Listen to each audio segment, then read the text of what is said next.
Presentation of Fox Sports. We are the Fourth. We are South.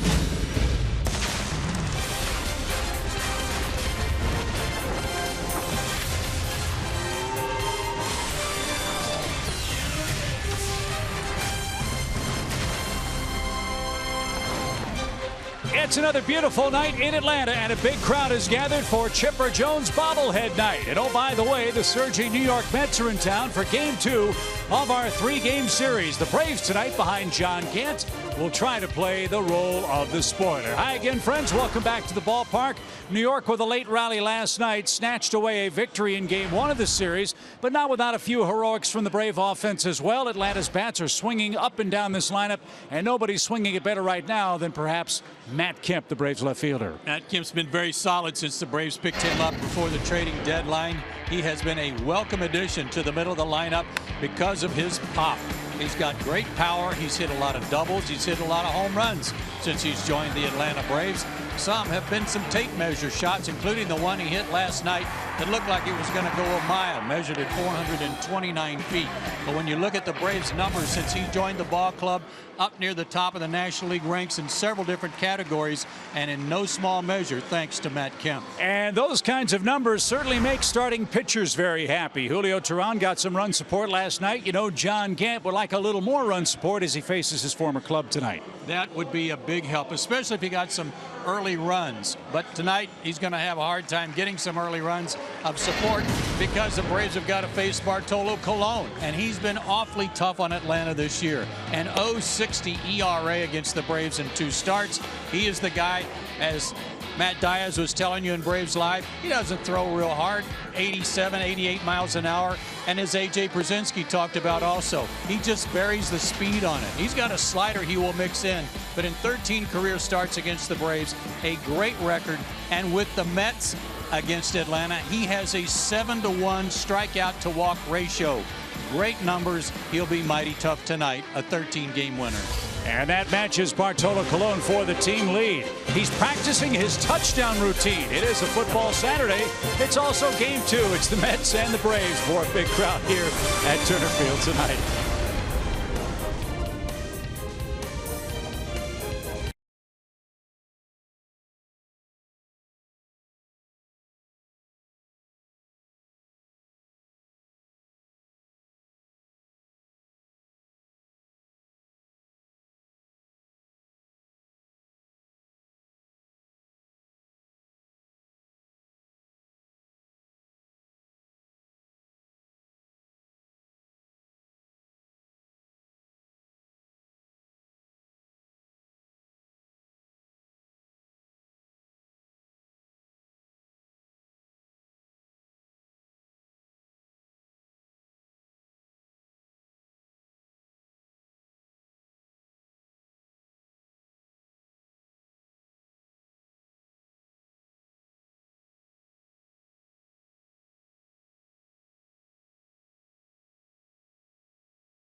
Brewers. Right stuff, low price, every day.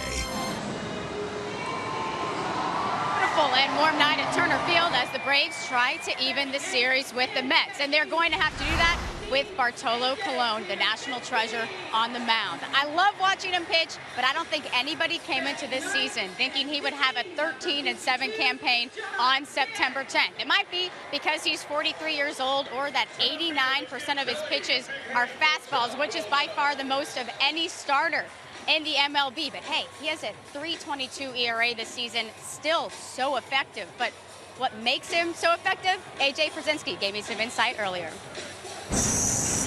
Well, he changes speeds on it. Everyone says, oh, he only throws one pitch, but he throws like 3 different fastballs. I mean, he throws a hard one, 4-seamer, he throws a 2-seamer with run, and then he can throw like one that's almost a left-handed slider that kind of starts behind you and ends up on the inside or outside corner, depending on where he starts it. So it's a good lesson for a lot of people to be like, it doesn't matter how hard you throw, but if you can put it in good spots, I mean, you can be effective at this game for a long time and at any velocity. He's going to throw strikes. He doesn't walk anybody, but he also puts the ball where he wants, and he puts it in places where you can't do a lot of damage with it. So you just kind of got to wait him out and hope he makes one mistake and not miss it. Braves fans, you might not want to hear this, but Bartolo Colon does have a lot of success versus the Grays in 13 career starts. He is 9-3 with a 2.35 ERA, but they'll hopefully get some offense going tonight for Game 2 of the Atlanta Braves versus the Mets. Former Met John Gant will take on Bartolo Colon. Chip and Joe and Chipper's bobblehead will take it back with first pitch and starting lineups next.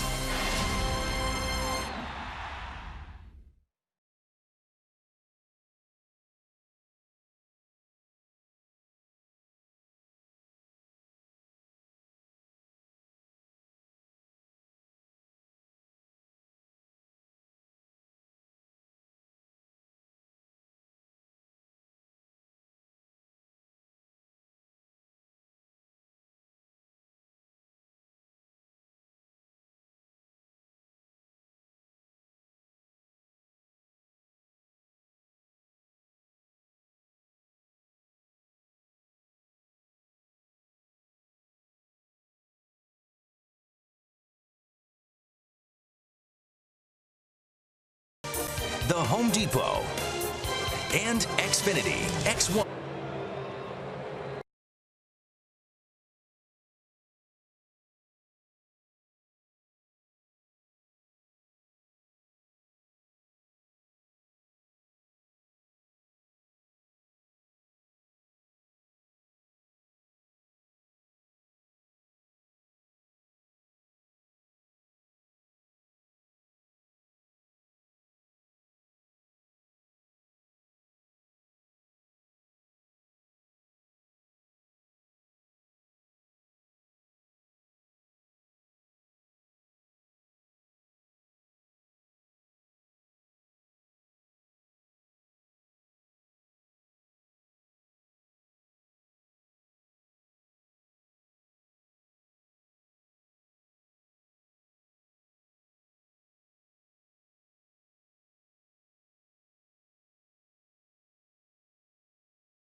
By Delta Airlines, your local Ford dealer, the Home Depot, and Xfinity. X1 from Xfinity will change the way you experience sports.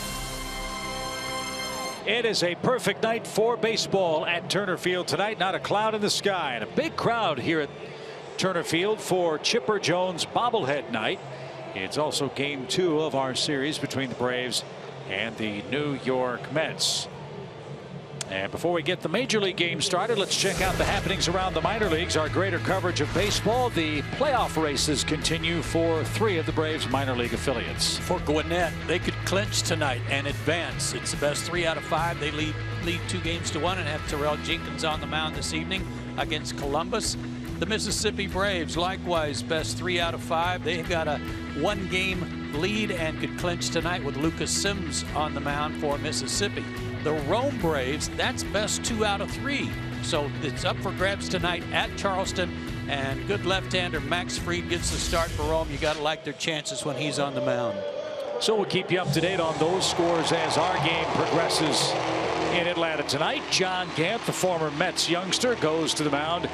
He's got the ball for the 6th time as a starter for the Braves, looking for his 2nd win. His first, by the way, came against the New York Mets back in mid-June up at Citi Field.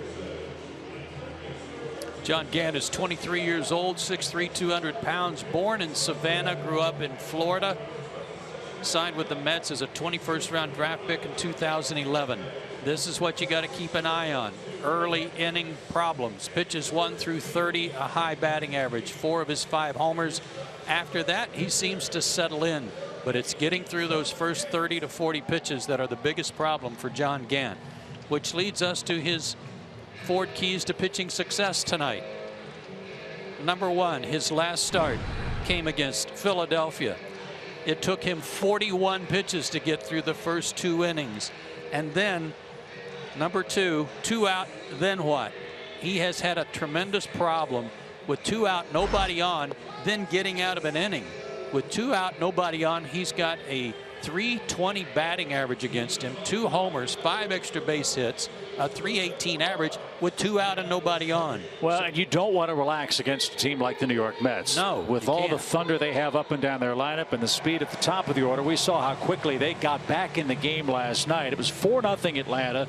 Granderson hit a home run, and then the Braves bullpen surrendered 4 8th-inning tallies, and that was the game, 6-4. New York stole game 1 of the series. If they're going to hit homers, make them be solo. Last night, it wasn't home runs in the 8th inning that hurt, but a ton of walks that did.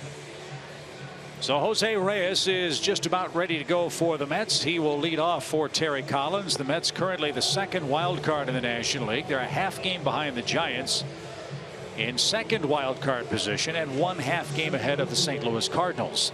The Mets are rolling. They've won 6 consecutive games, and they're winning with some youngsters in rotation. They're winning with Bartolo Colon in rotation, and they are winning with a ton of home runs now that his club is somewhat healthy and back together. And for the Braves, they've lost 4 in a row after their 6-game winning streak. There's the Mets starting lineup tonight.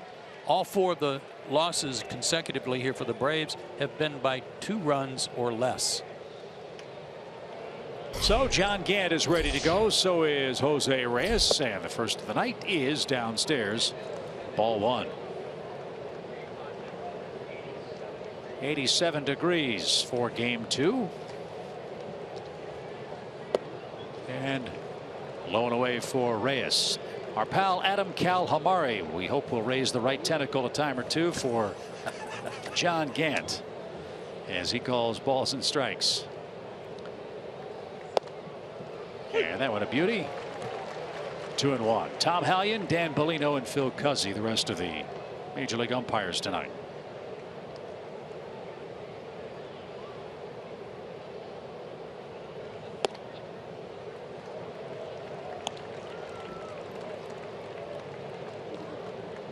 Reyes at .279, 6 homers, 15 driven in. He was without a hit last night.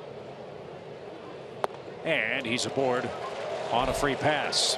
So here we go. Those first 30 pitches automatically. Gant's in trouble after 5 pitches thrown.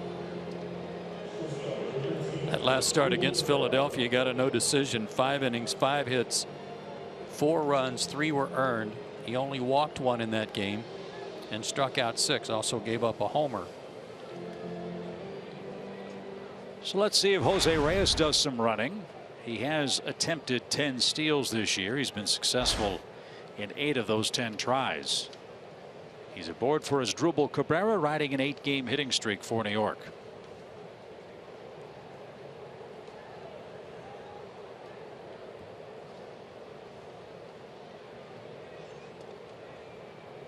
A.J. Pierzynski getting a rare start for the Braves tonight.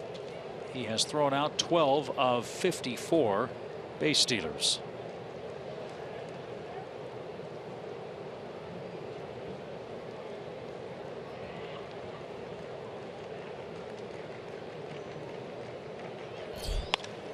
Fly ball well hit toward left, but Kemp retreats and has to reach up at the edge of the warning track to make the play. That ball was hit a lot deeper than I thought it would go off the bat of Cabrera, but Kemp recovered and made the play for the first out. Tell you, Cabrera's got some pop in his bat from both sides of the plate. 19 homers. And here's Yoenis Cespedes, a .294 hitter with 28 homers.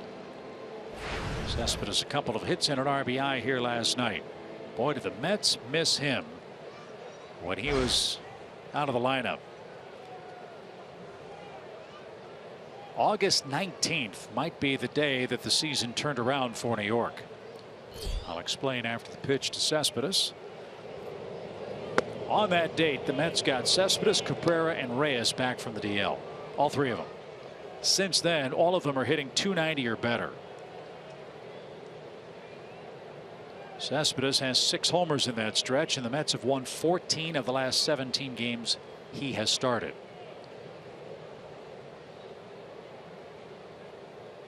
Reyes a good lead, not going, and a strike. In that start in New York on June 17th, Gant pitched the best game of the year for himself. 6 2/3 innings, only 1 run on 2 hits. He gave up a run in the first inning, gave up a leadoff double to Granderson, and he came around to score, and then he set down 17 of 18. Got in a real roll. Cespedes whacks that one toward third. What a pick by Adonis. Bad throw to second and a late throw to first. A marvelous stop by Adonis, but his throw pulled Jace Peterson off the second base bag, and all hands are safe for the Mets. Smoke down the line. Nice backhanded stab and a short hop throw to Jace. He had to come off the bag to get it, and the return to first was late. It'll be a throwing error, allowing Reyes to reach second. Cespedes reaches first on a fielder's choice. The Braves are checking to see if Cespedes was out at first. Buddy Carlisle handling the Braves replay back in the Atlanta dugout. Terry Pendleton awaiting Buddy's verdict.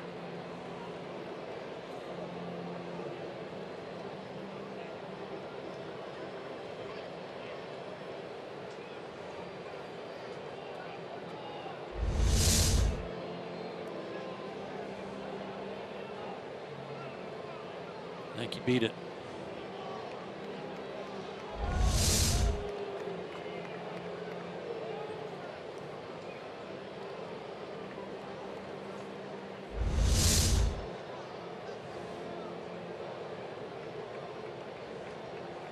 Definitely beat it. So good call at first by Tom Hallion, and the Mets get a big break. 2 on, 1 out for Curtis Granderson, who did something last night he'd never done before. The big leagues. He hit a home run in his 4th consecutive game. It was a towering 2-run shot that cut a 4-0 Braves lead in half.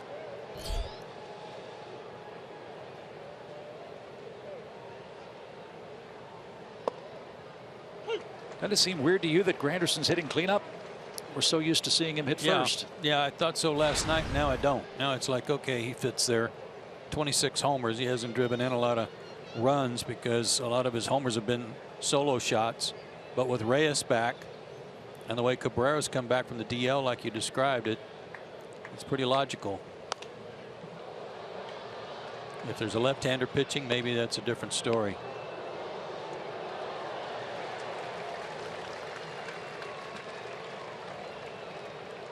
.26 home runs for Curtis Granderson. It's pretty good flexibility too for Terry Collins at the top of his order. 2 switch hitters batting first and second.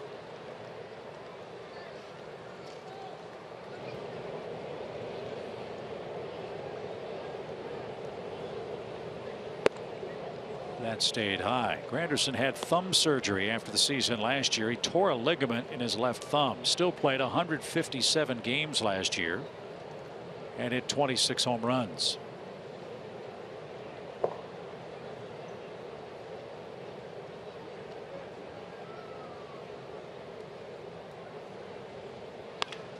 Sharply hit up the middle. Jays can't make the play. It trickles into center field. Reyes will score. The throw's coming to third. It's going to be high. And Granderson puts it in play. And Atlanta's infield defense has caused Gant some trouble. Reyes scores to make it 1-0 New York. He's gotten 2 ground balls, albeit 2 hard hit ground balls, but no plays made for him yet. Jason got that ball a little deep into in between his feet. You know, he was getting ready to make a toss. But it'll be an E4.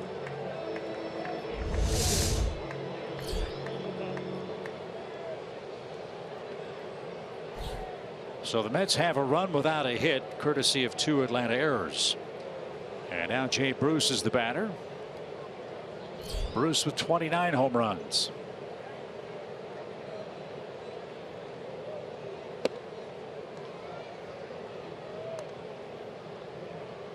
Atlanta up to 96 errors now this year. Garcia committed his 18th. Peterson his 12th.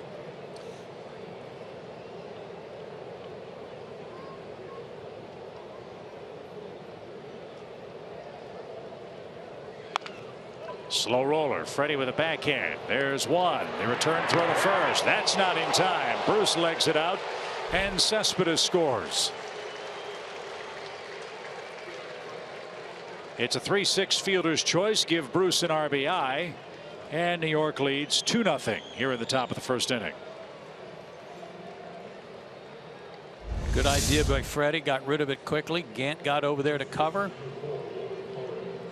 Timely return, but just not in time to get Bruce. So they've got 2 runs without benefit of a hit. And here's Wilmer Flores, a man that Joe correctly called a very flexible secret weapon type player for New York, playing first base tonight. He can play every infield position, and he's got pop. 16 homers.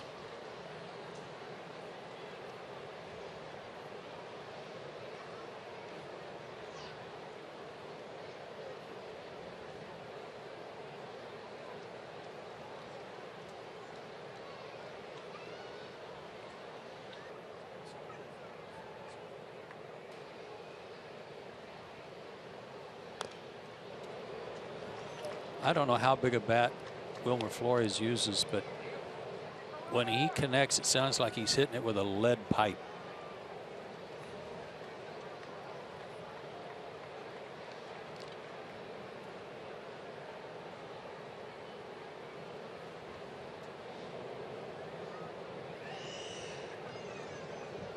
Well, he's a big, strong young man. 6'3", 200 pounds. And Gant just struck him out, and that retires the side. John got the ball on the ground, but the Braves' gloves weren't up to the challenge, and the Mets get 2 first-inning runs for Bartolo Colon.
great numbers Bartolo Colon has had against the Braves. He's got a 2-run lead before he's thrown a pitch tonight here at Turner Field.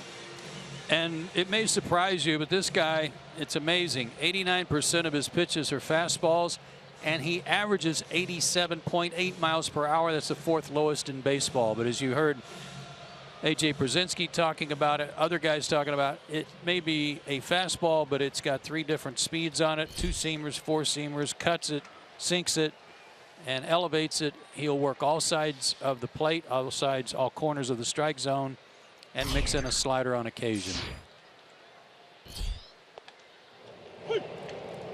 And something off speed for Ender Inciarte. No, that was a good heater. Oh, excuse me. Thank you. 85. Scared me there for a second. Thought he was mixing in something else. Fouled away. Inciarte had his hitting streak end last night. And he's quickly behind. 0-2. Ender's actually 1 for his last 13.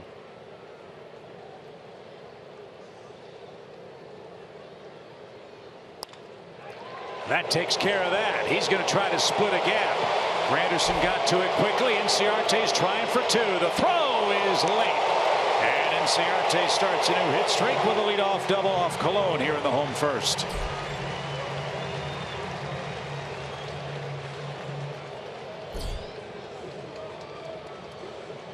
Good hustle. He got that double out of the box. Something upstairs. He just flipped it out there and took off.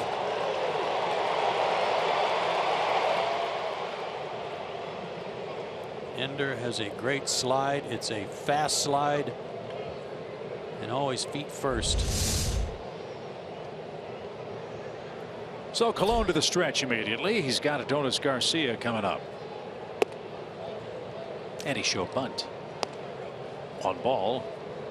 No strikes. Garcia 13 homers, 53 RBIs. He had 2 hits last night. And he's hit safely in 9 of his last 10 games. 17 hits in those 9 games with a hit.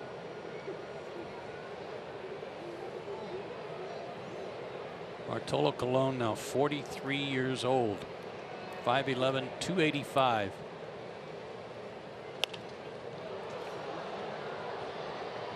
And if we've said it once, we've said it 100 times when we face this man. Do not be fooled by his heft. No, he is an excellent athlete.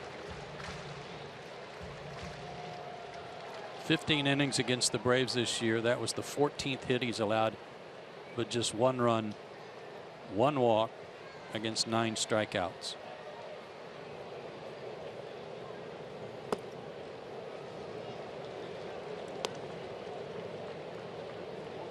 His last start came against Cincinnati. He shut him out for 6 innings, 5 hits, 1 walk, won the game 5-0.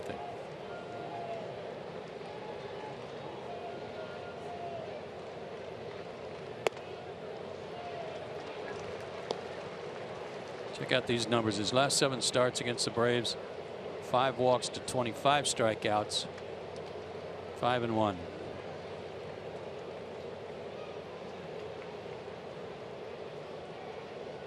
3 balls, 1 strike. And Garcia takes outside. So Colon in some first inning trouble. A hit and walk brings up Freddie Freeman, who has worn him out. And a real rare walk from Colon. Let's take a look at Freddie's numbers against him. 15-game hitting streak, 31 straight he's reached safely, and a .481 mark against Colon. That includes a homer and those 6 extra base hits. That's on our Georgia lottery hitting the jackpot.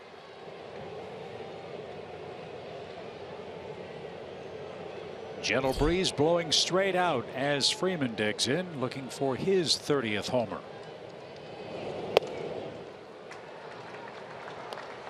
And on this night, when we salute Chipper Jones with his bobblehead, the torch of becoming the Braves Mets killer has been handed to Freddie Freeman.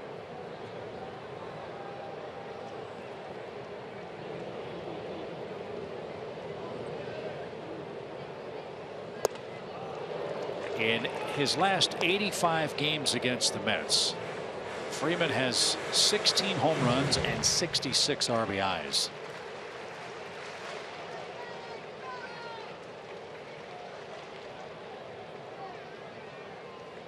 So the right guy at the right time here in the Atlanta first.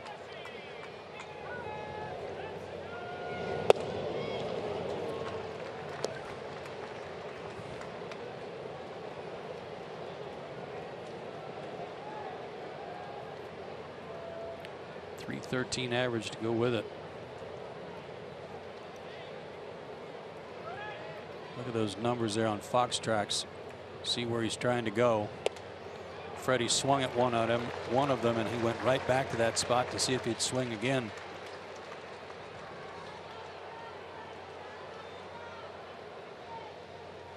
Colon not sharp to start. No, he's not.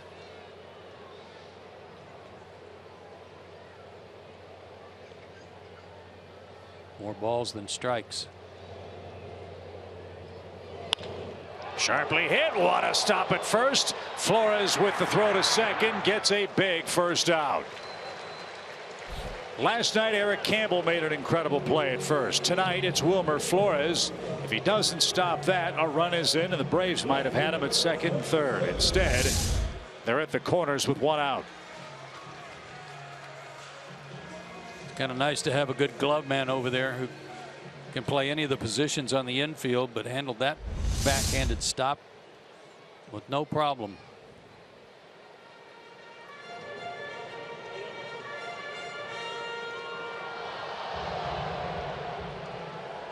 So Matt Kemp.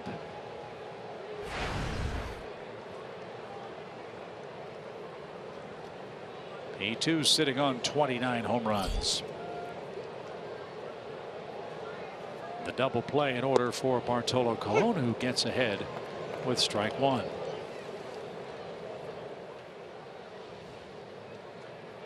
This is game number 37 for Matt with the Braves. 6 home runs, 26 driven in.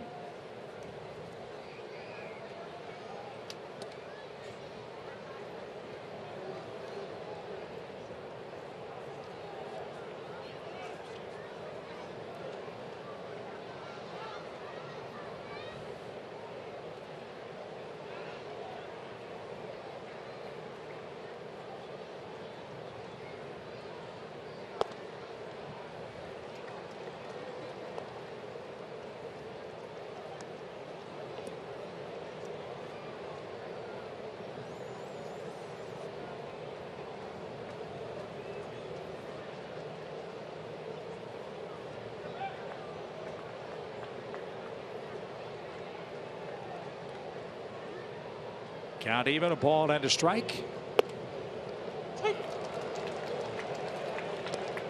Now Colon's in the driver's seat. Got a high strike call.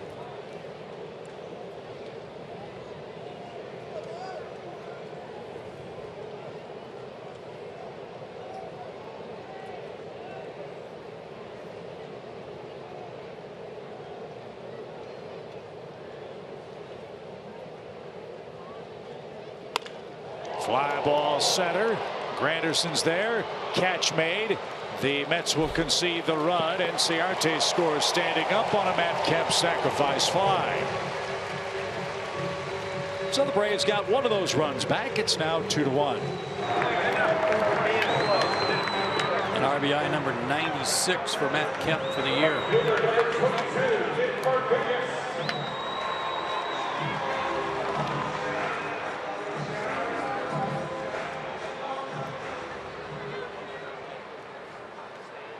Freddie Freeman remains at first base with 2 outs now, and Nick Markakis hits. Of all the Braves batters, A.J. Brzezinski and Nick Markakis have seen Bartolo Colon the most. This is Nick's 52nd at bat against him head to head. There's not a great deal of difference between left-handers and right-handers against him. Right-handers actually 4 points better, 269 to 273. But 15 homers by lefties of the 19 he's allowed.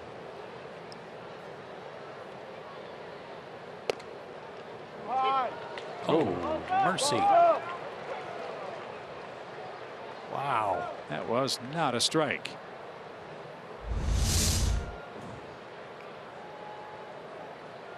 Two-seamer he had running off the plate. That was a gift.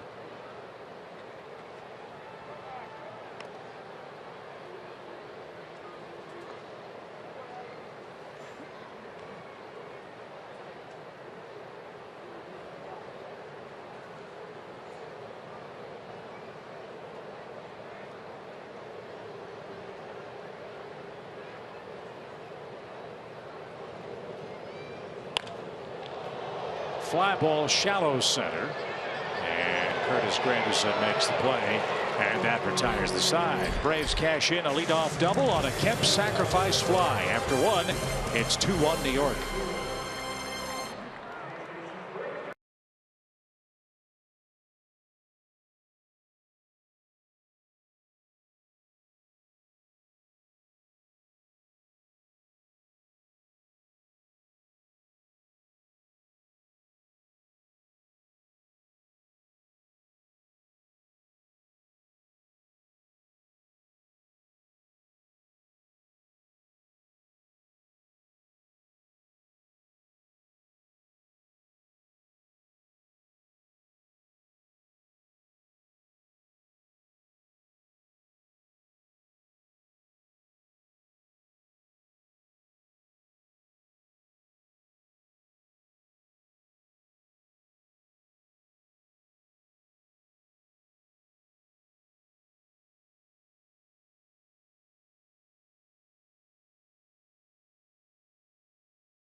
Cox, Saturday, September 17th. First 20,000 fans here at Turner Field get a Bobby Cox carried off bobblehead presented by Coca-Cola and Delta Airlines. Go to Braves.com/tickets and get your seats today.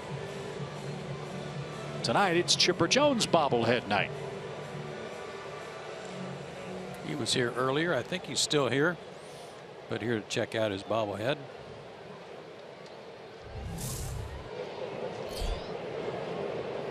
It's always a good idea to give away Chipper bobbleheads when the Mets are in town. Just another reminder. Yep.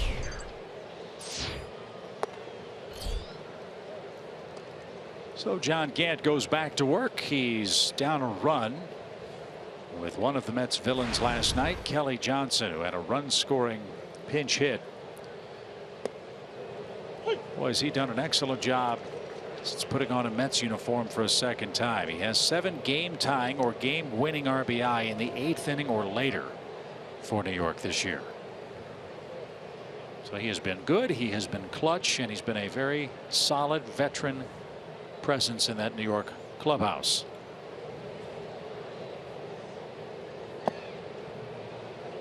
Which they needed, especially in the absence of David Wright. Guy who's been around a while and knows the ropes and appreciated by his manager.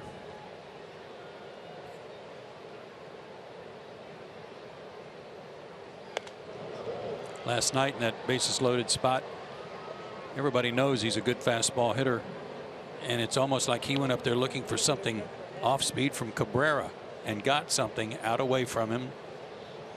Mauricio took a little off and Kelly hit a double.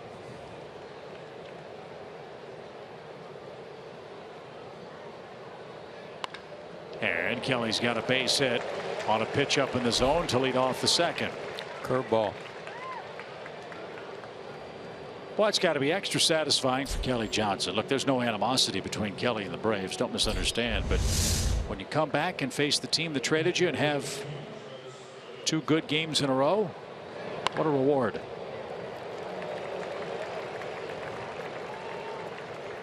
Yeah, that's a good feeling.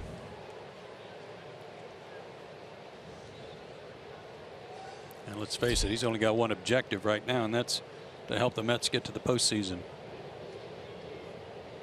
Travis d'Arnaud is the batter, and Gant gets ahead of him.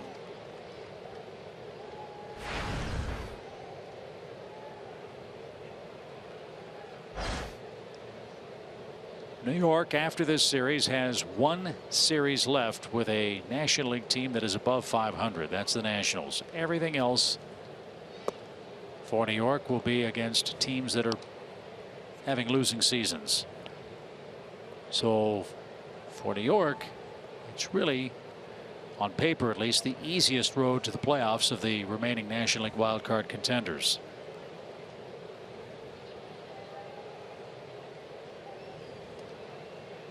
And they are getting hot at the right time. They've won 6 straight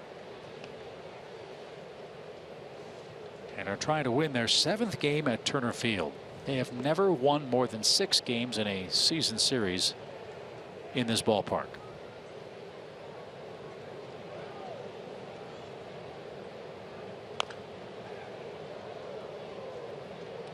In fact, the Mets have found Turner Field to be, as I said last night, the graveyard for a lot of pennant chases. They are 66 and 105 all time in Atlanta in this park.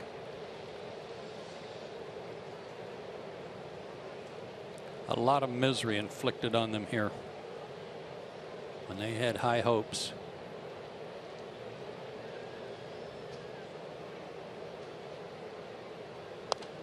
And the worst of all, a bases loaded walk to Andrew Jones that put the Braves in the World Series.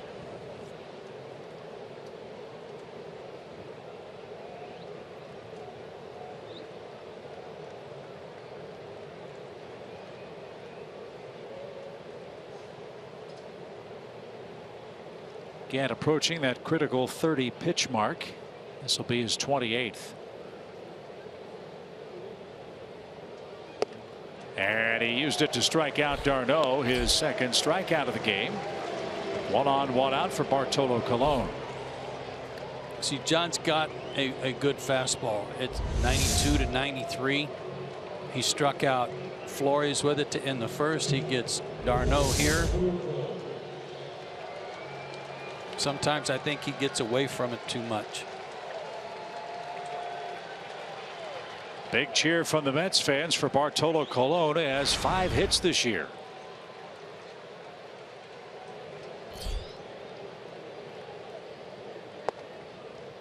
Colon has a home run this season. And if you can believe it, August 26th, he had a 2-hit game against the Phillies. His first multi-hit game in the big leagues since 2002 when he pitched with the Expos.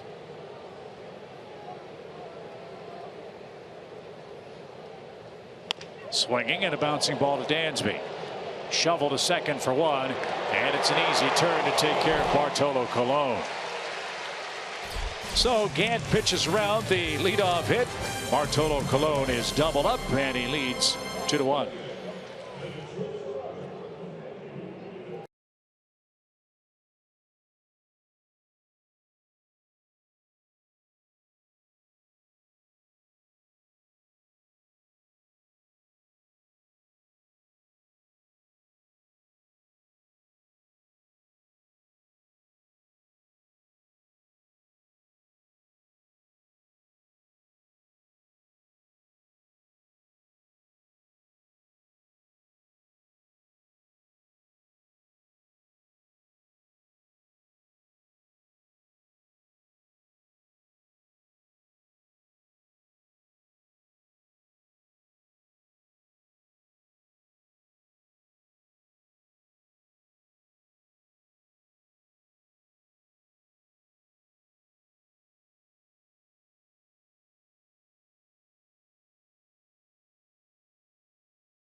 travel schedule, such a pleasure.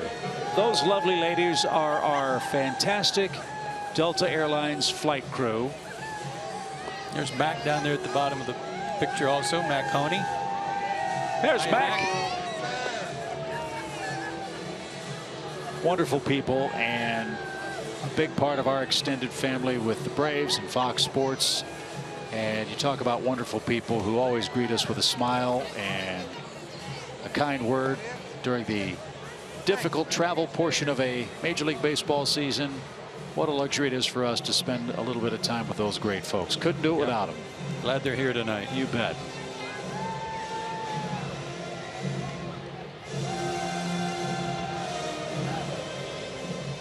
So Jace Peterson will lead off for the Braves. Dansby Swanson 7th. AJ Pierzynski 8th on the lineup card tonight. Those are the first three coming up against Bartolo Colon.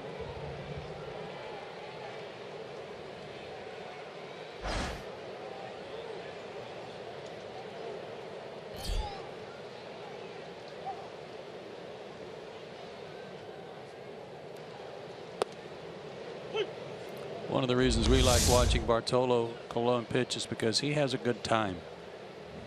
After the double play, he was going to corral Jace Peterson.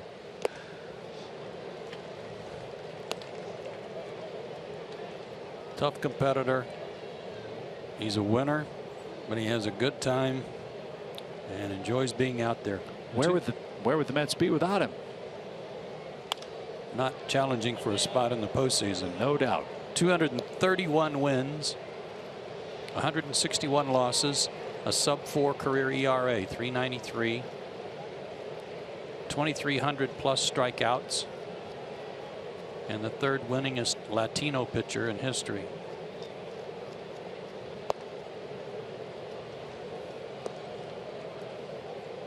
And amazingly, he's still doing great work way past the age of 40. As you see his active ranks, Colon's won 42 games since the 2014 season. This one's hit towards second, and Kelly Johnson makes the play for the first out.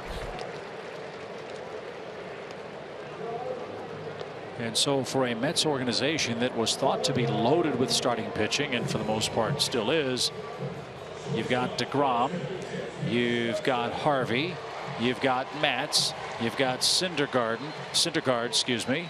You've got Wheeler hopefully coming back. The thought was, well, where in the world's Bartolo Colon going to fit into the plans? Well, that staff's injury riddled. And you've got a man who's won 13 games in Cologne. Syndergaard's won 13 games. Good thing they brought him back. And maybe he'll be back next year. We'll have to wait and see. He is a free agent. And he's ahead of Dansby Swanson quickly, 0-2.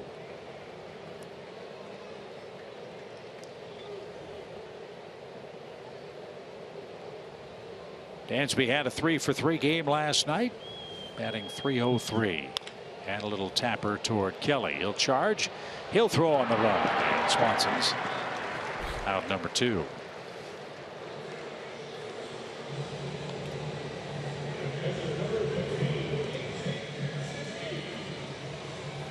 And that'll bring up AJ Pierzynski. Rare chance for AJ to start a game for Atlanta.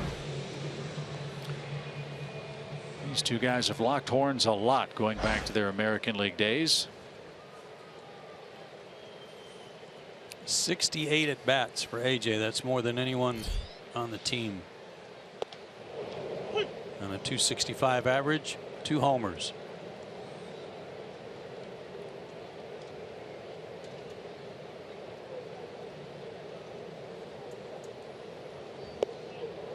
And AJ Pierzynski got hit by a pitch and has a look out at Bartolo Colon as he makes his way to first. I think that hurt.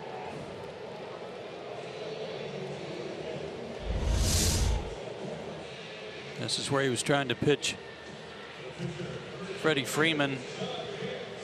Got him on the back of that elbow pad, but it seemed to be perhaps barking a little more on the way down.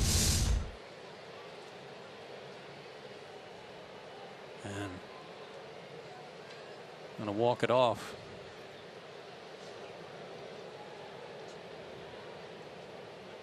Maybe trying to get a little feeling back.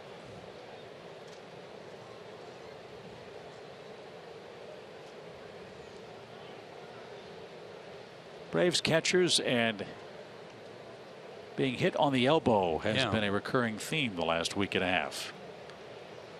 So here's Gant. Runner at first, 2 outs, a strike. Johns looking for his first hit.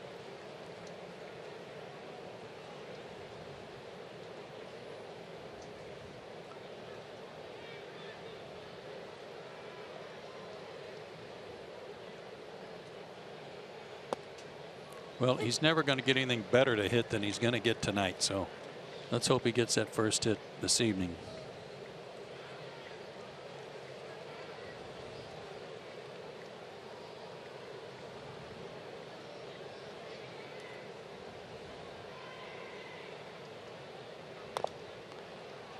When Gant won his game back on June 17th, Chip, he beat Matt Harvey.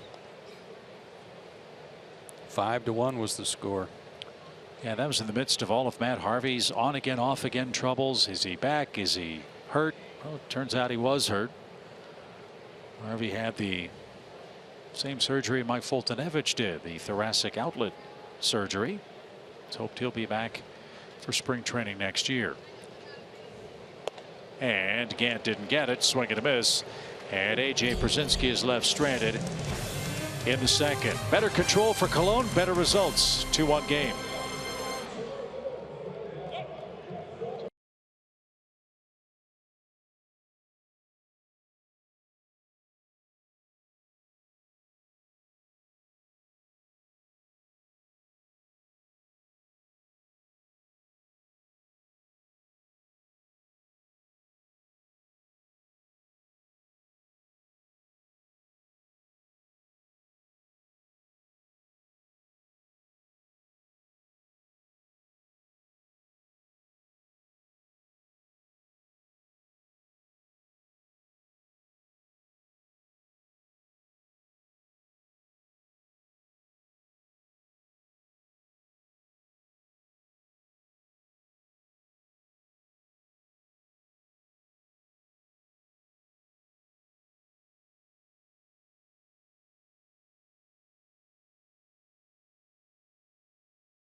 Plate as we get set for our third inning. Let's take a look at our Greatness Made Here feature, brought to you by Synovus, the bank of here. All-time ranks among catchers, top 10 in games and hits with over 2,000 hits, 4th in doubles, innings caught. Man, is that a lot of innings. But take a look at that fine print. 995 fielding percentage among catchers with 1,000 or more games. That's the best.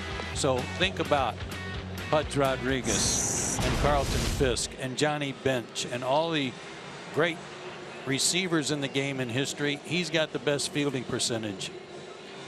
Remarkable career for A.J. Pierzynski, who's reached a number of personal milestones offensively this year, and we'll get to those the next time he comes to the plate. And he'll try to help John Gant work his way through the Mets lineup a second time as Jose Reyes leads off the New York third. Reyes walked on 5 pitches and scored the first New York run.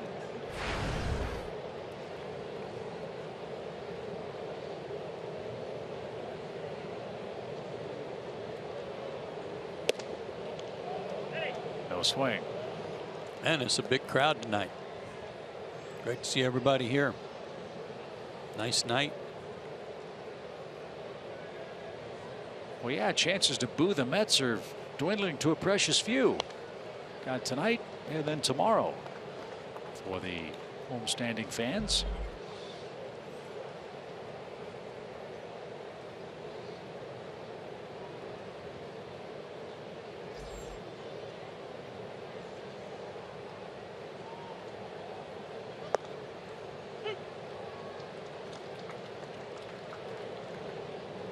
2 balls, 1 strike.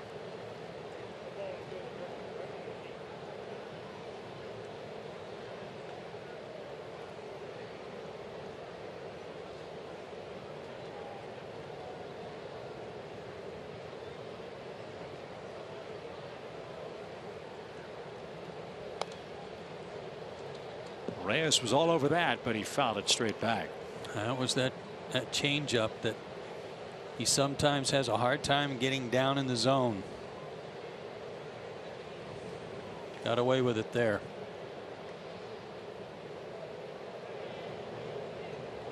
So John's in that 31+ pitch statistic you were talking about earlier.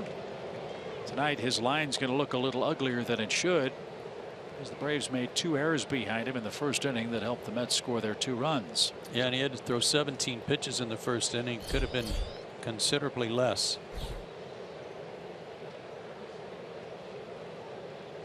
But Atlanta got a run back for him on a Kemp sac fly, and now a 3-2 count for Reyes.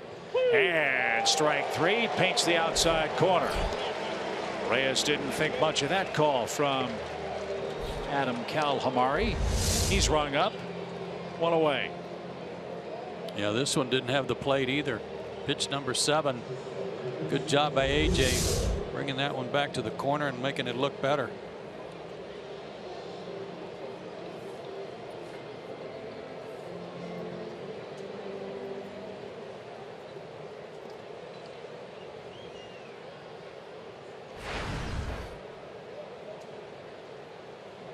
Kemp chased down Cabrera's fly ball in the first.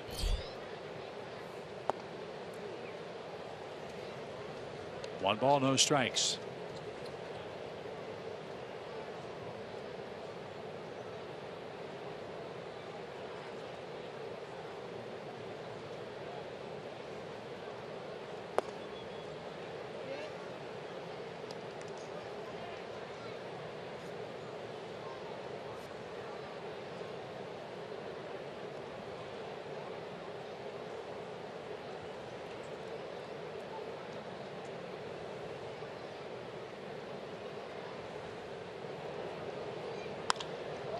That's ripped into right field, and Markakis will play that on a hop. So Cabrera's hitting streak is now at 9 in a row, and he's aboard in front of Cespedes in the Mets' 3rd inning.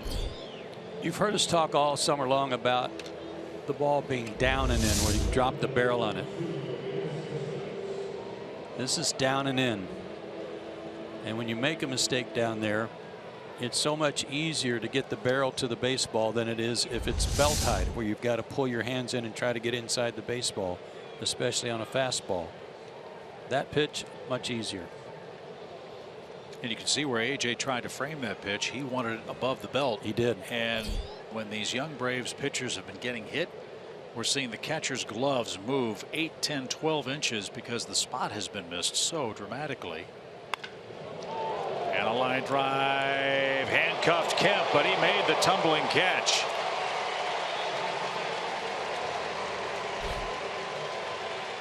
That ball was a missile to left, and Matt made the play. It wasn't pretty, but it was effective. 2 out. Well, Cespedes hits the ball so hard that when he hits this one so low, you're not quite sure if the ball's going to get to you or not. So a good reaction by Matt, and a good play to hang on to it.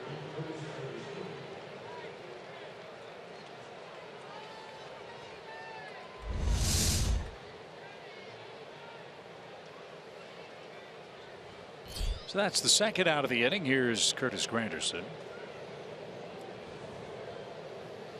Man, Cespedes hits the ball hard. Sounds hard, doesn't it? I mean, if he comes up and doesn't hit it hard, then it's like, what went wrong there?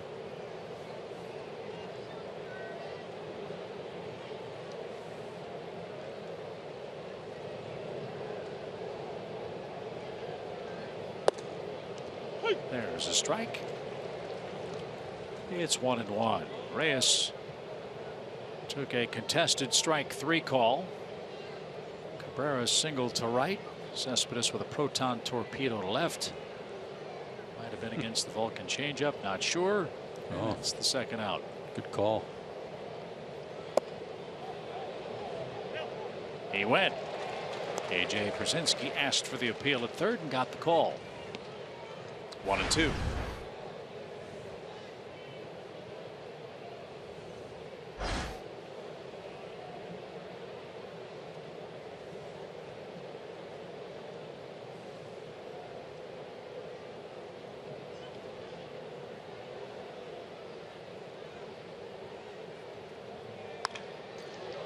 Another sharply hit ball. Jace Peterson catches this one at second, and that retires the side. Top of the order coming up for Atlanta. 2-1. Mets lead it.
Top of the order in the bottom of the third inning. Ender Inciarte, Adonis Garcia, and Freddie Freeman are coming up.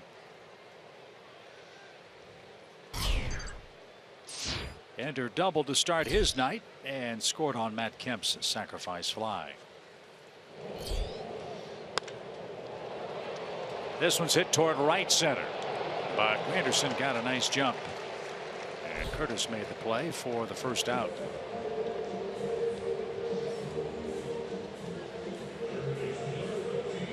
Pretty amazing what Terry Collins has had to deal with. He doesn't have a true center fielder available to play that position right now. Cespedes has had quad problems. Center is normally his position. Granderson's normally playing right, but he's in center because they acquired Jay Bruce. So it really is a defensive makeshift alignment for New York, but so far so good for them tonight.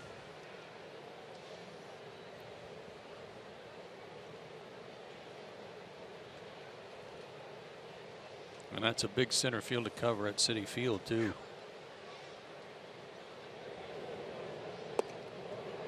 You mentioned Juan Lagares. He had thumb surgery, repair a torn ligament. Don't know if he'll be able to swing the bat, but as you recalled, defensively he might be able to. Yeah, they're going to call him up to use him in the ninth inning, for example, defensive replacement. So that'll help.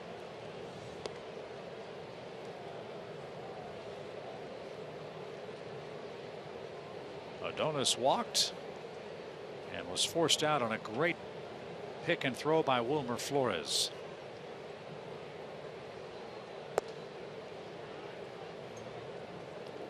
A rare slider. Bartolo Colon needs one strikeout to tie Robin Roberts on the all-time list.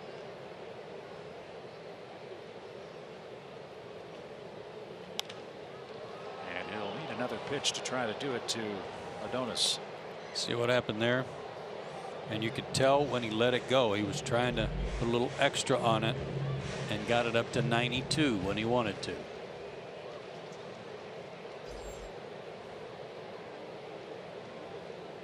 I think that probably explains a great deal of his longevity. He isn't maximum velocity with every pitch. Doesn't have to be. It's a great lesson, I would think. And a slow roller. Flores ranged. Colon won the race to the bag. He beats Adonis Garcia. There's that good athleticism for Bartolo, who has a sheepish smile as he gets the second out. Let's have a little chat with Flores, like, why don't you let the second baseman get that, you cover first.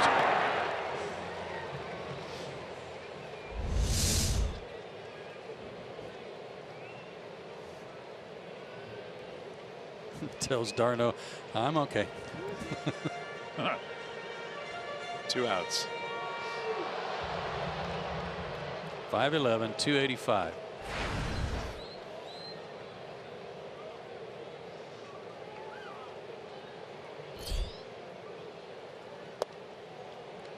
Ooh. There's a break.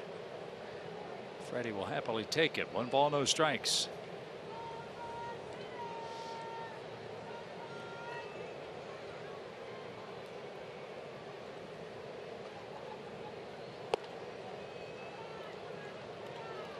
Back-to-back changeups. There's the changeup at 81-ish. Sure looked the same as that first pitch of the night. 43 tosses for Colon. 2 outs in the third, and that one's fouled away at the plate. And now the count. 2 balls and a strike.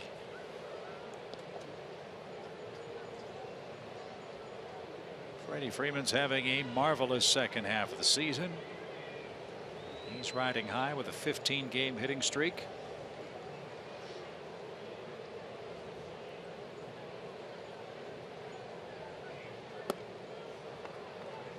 And now he's way ahead. 3 balls and a strike.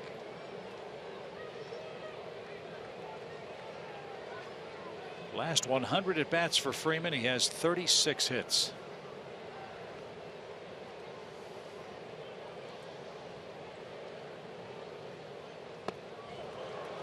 Another one. And this is what AJ was alluding to, how tough he can be. Change speeds on every single thing he throws.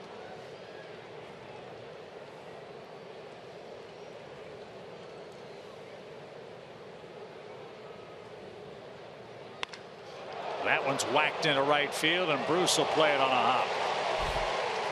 So Freddie hits it over the shift. And it's a 16-game streak for the Braves first baseman, and a 2-out single brings Matt Kemp to the plate.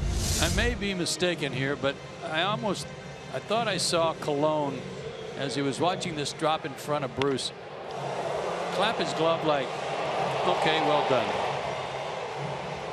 You know, he made some good pitches with the changeup, left that pitch upstairs, and Freddie capitalized.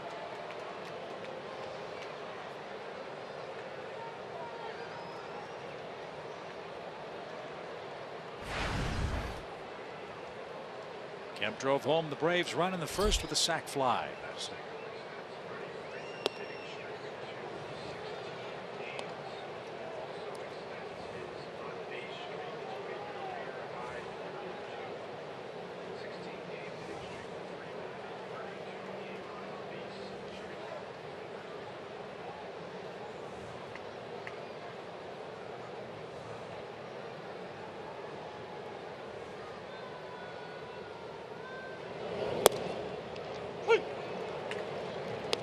Got the call, even count. Sometimes, like that pitch to Garcia that was 92, it's not so much that he speeds up his arm action or anything, but he might speed up his lower half and his drive to the plate. He makes that quicker, drives harder, doesn't have as long a pause in his leg kick. Everything's more compact.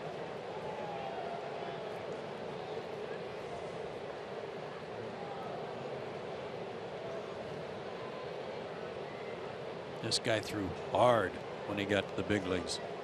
Coming up. 96, 97. Was John Hart the general manager?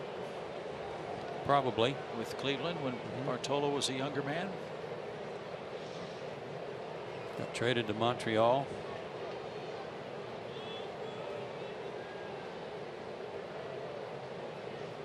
Swing and a miss. That was the Cliff Lee Stevens blockbuster that really helped turn around the Indians franchise in a hurry.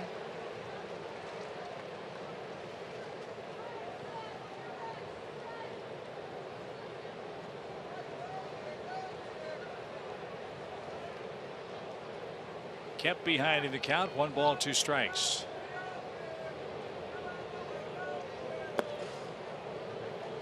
He went with Tim Drew, JD's older brother, to Montreal, and cash considerations for Cliff Lee, Lee Stevens, Brandon Phillips, and Grady Sizemore in June of '02.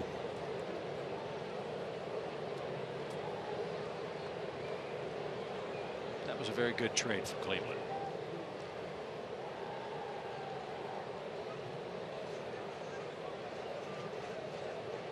Now it's 2-2 for Kemp. Now it's 3-2. He was only in Montreal for a half a year, went 10-4 with them, and combined between Cleveland and Montreal that year he was 20-8. Signed with the White Sox, and they dealt him to the Angels. And he spent 3 injury-riddled years with the Angels.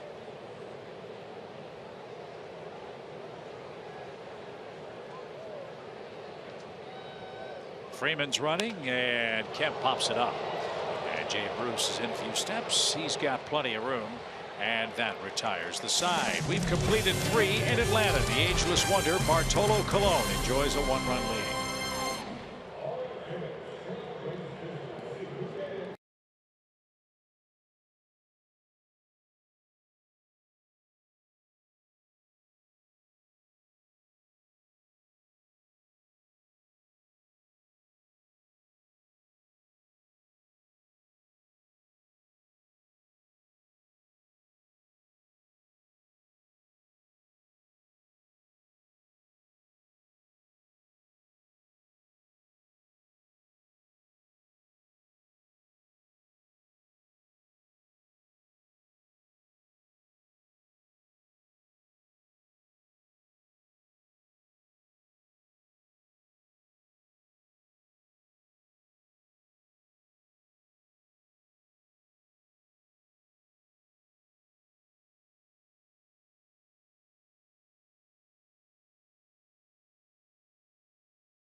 Due up second for the Mets this inning, and you're not going to hear it here, but I will argue that he has the best walk-up song in Major League Baseball. It's the Friends theme song, I'll Be There For You. He told me it all started 4 years ago when he started watching the show.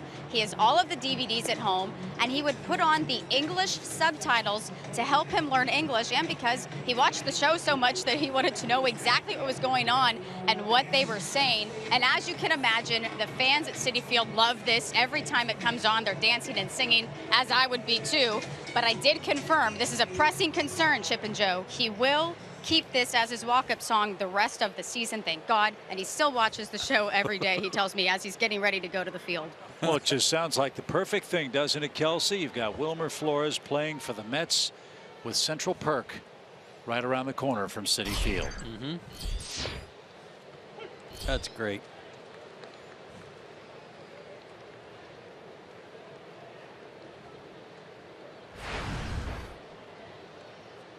Jay Bruce leads off the 4th and fouls that one off the screen.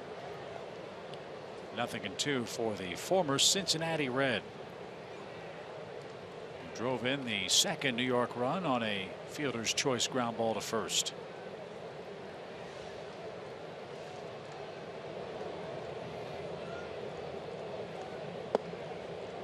I'm sure it's a gigantic adjustment for Jay Bruce to go from small town Cincinnati to fast-paced, bright lights, big ballpark New York and the Mets,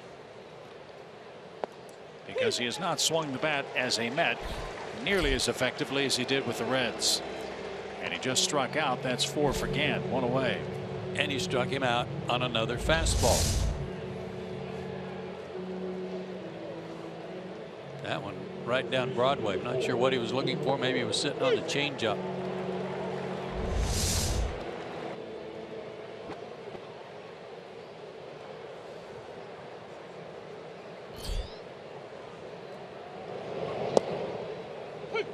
So a strike for Wilmer Flores. Are you a big fan of the Friends show? Oh yeah, loved it. Still like the reruns.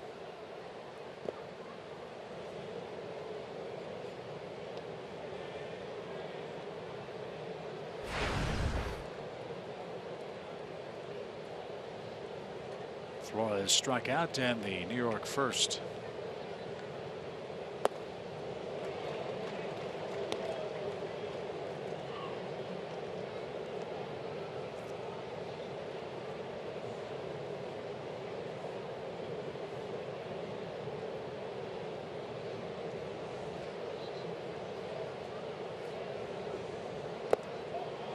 Did he go? Nope. 2-2. It's pretty ingenious of Wilmer Flores, if you think about it, coming to a new country, trying to learn the language, make use of your downtime. I've heard of other guys doing that with television. Eddie Perez, I believe, did a lot of the same things. Eddie, bless his heart, when he first came over here, didn't speak a word of English, and he would go to the grocery store in the minor leagues and wasn't sure what was food and what was human food, what was cat and dog food. He didn't know. Right. He had to be careful about what he was buying. What a difference. He's now a U.S. citizen. And the best looking guy in the ballpark. Yes. Kelly Johnson, the batter. And he takes low. All I know is that if we had to do games in San Juan, Puerto Rico, for example, as Kelly has another hit, he's 2 for 2. If we had to sit and watch Univision and rely on the telenovelas to learn Spanish, I think we'd have a little trouble. Oh, no, we wouldn't. No? No.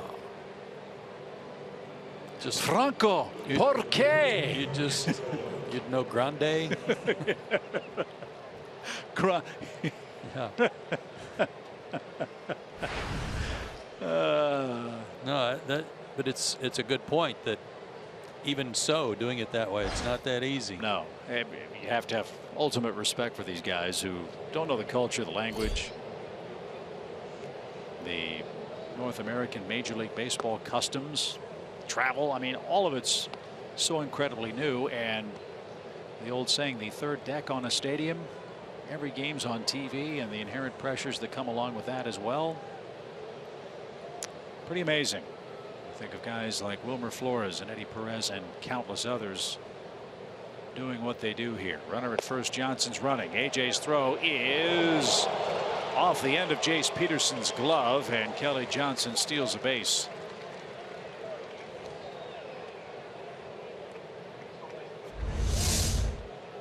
Kelly's 3 for 3 on the year.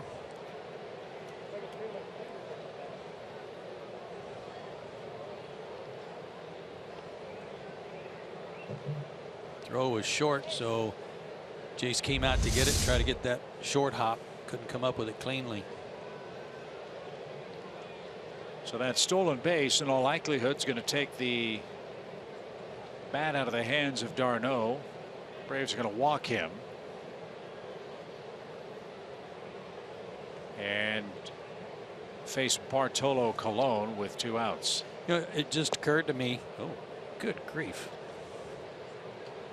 Nice stop, AJ. Pitch out and throw it 92 at your ankles. There you go. It appears to me that d'Arnaud has given up his number. I think he was number 7 and maybe gave it up for Reyes when he came back. Really? Yeah, and wearing number 18 now. Well, I wonder what, there had to be some kind of a. Gretchen's telling me Reyes gave him a Rolex. Really? For doing that for him.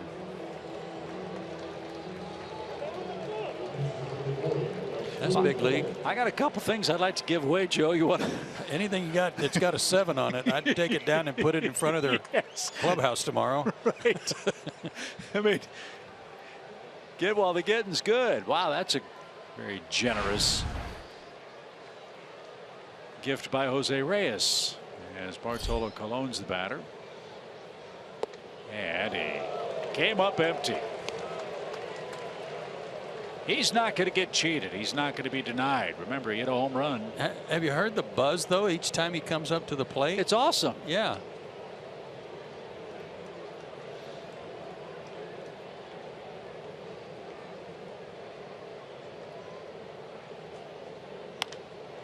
Puts it in play. Down the right field line. Marquez makes a nice running catch right behind the tarp. New York strands a pair in the 4th. It's still 2-1.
First inning runs against John Gant, thanks to a couple of Atlanta errors. Colon's made that stand up, and he's had plenty of fun too. Well, it wouldn't be a ball game that he pitches if he wasn't having fun. He's mad at the infielders for not taking care of that play.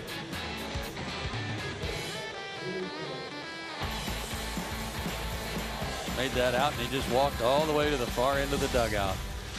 He was ready to break his bat after he flied out. I had our folks, I had Arbuckle and Gretchen look it up for me about some former Braves who may have actually faced Colon way back. How about this? Chipper, 2 for 7. Lemke, Justice for call. Fred McGriff. How long has Fred been retired? 3 for 21. Javi Lopez, 3 for 14. Homers to Chipper, Justice, and Javi. And oh, by the way, Matt Diaz, you're here somewhere. 0 for 2. But I thought that was pretty cool. And I just started throwing out some names, and Arbuckle looked them up. Those were their career numbers. Marquez swings the first pitch and cracks this toward right center. The ball is gone.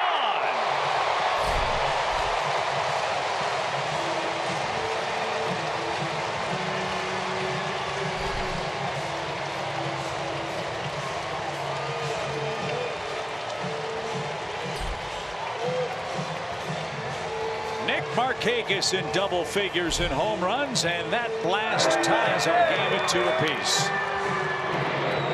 His first career homer against Cologne. First pitch ambush.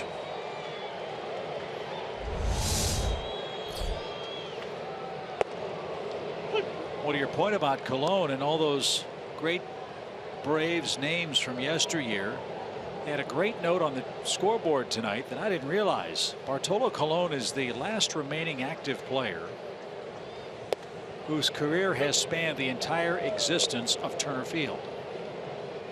He signed in 1993, got to the major leagues in '97, the first year of Turner Field.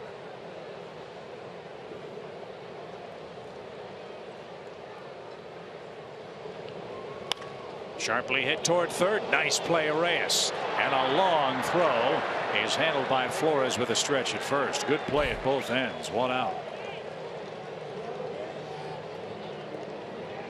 Reyes used to be a shortstop, but with David Wright out with a bad neck, he's playing third base. Well, and with Asdrubal Cabrera doing a good job at short, their need was at third, and when they made that deal with Colorado to bring him here, it was with that understanding that you'll be playing third base. So nice play by Reyes. Robs Peterson. Here's Dansby Swanson. Brave shortstop grounded out to second. New life for Atlanta. A 2-2 game. Young Dansby's on a nice roll. Had a big night last night, 3 for 3. I really liked the at bat he had against Reed after he had made an error in the 8th inning. Came up in the bottom half, really battled. 3 for 3 with a walk. Ground ball to short. The young and old of that sequence is that Dansby Swanson was all of 3 years old when Bartolo Colon debuted. And he's out number 2 in the inning. Well, that's pretty cool. He's facing a guy that all those other former Braves also faced. How right. about that?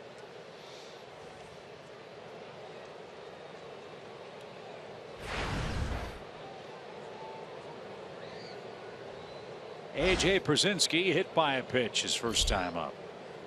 I mentioned earlier all the personal milestones that Przinsky has reached this year. He got to the 400 double mark against the White Sox, the 4th catcher in history to get to that plateau. He picked up his 900th RBI against the Mets in late June. 17th active player to do that. And hit number 2,000 in late April against the Red Sox. And skied toward left. Cespedes retreats, and he'll make the play, and that retires the side. The first pitch left the ballpark off the bat of Big Markakis, and as we head to the 5th inning, new life for John Gant and the Braves. It's 2-2 after 4.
Home run number 10 for Nick Markakis ties our game 2-2 as we get set for the 5th inning. Time for another great Turner Field trivia question.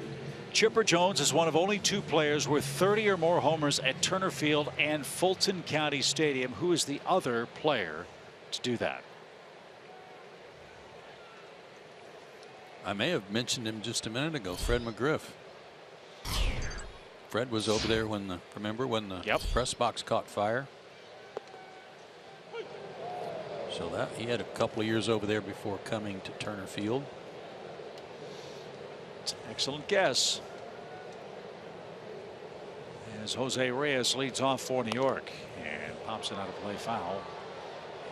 Gant's been throwing his fastball a little more, and he's been getting good results. He has struck out 5 Mets in the game. 2 walks, one of them intentionally. The unintentional walk was the first batter, Reyes, and he later scored.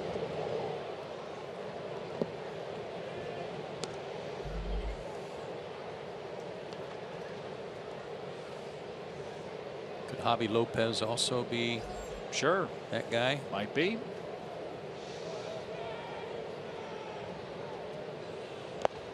Swing and a miss. Reyes is retired. 6 strikeouts for Gant. I just love the use of his fastball tonight. He's relying on that more than the changeup. It's just going to make the changeup that much better if he's able to spot that and keep it down. Did Ron Gant play here? I don't think so. Because I know he was a 30-30 guy at the other ballpark.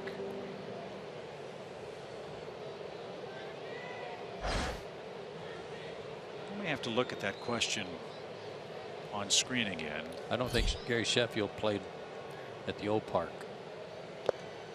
And the reason we may have to look at it is semantics play a big role in determining the proper answer. Did the question say Braves? It said one of 2 players, right? That doesn't necessarily mean that it was a Brave.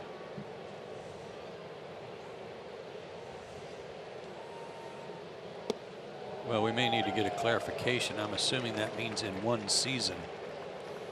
Hit 30 home runs in one season. As opposed to a career, right? Yes. No balls, 2 strikes for Cabrera, who shoots one to second. A sinking line drive, and Chase Peterson had to go to a knee to make that play. And you see it. That thing was sinking like a heavy stone, and he made the play. 2 out.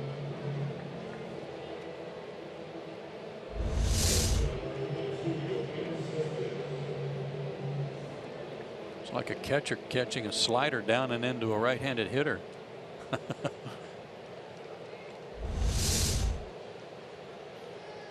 So 2 are out. And here's Cespedes. He too hit a sinking line drive. His was a missile, though, right at Matt Kemp, who dived and made the play.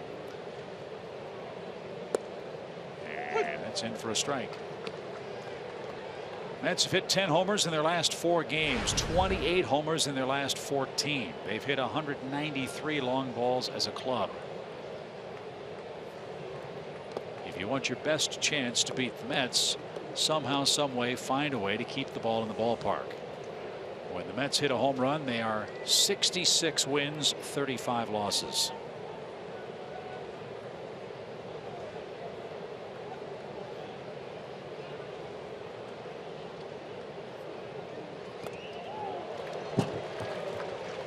There was a good spot for the changeup.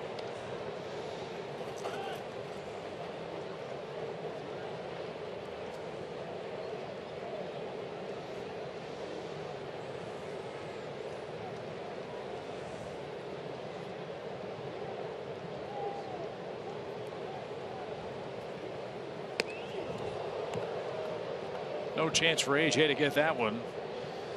And the count 2-2.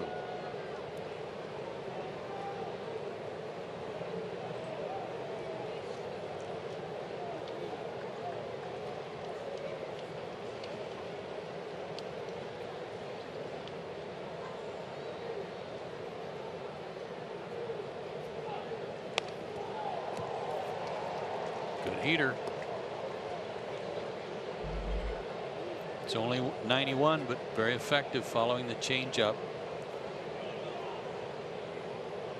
John's 6'3", and he's a slender 200 pounds, but there's no way he can put on weight. He doesn't stand still long enough. 2 balls, 2 strikes. And driven down the right field line, and that's into the big crowd. 2-2. Gant came along with Rob Whalen last July 24th. That was the Juan Uribe Kelly Johnson deal. Cash was involved as well. Gant, a 21st round pick by the Mets 5 years ago.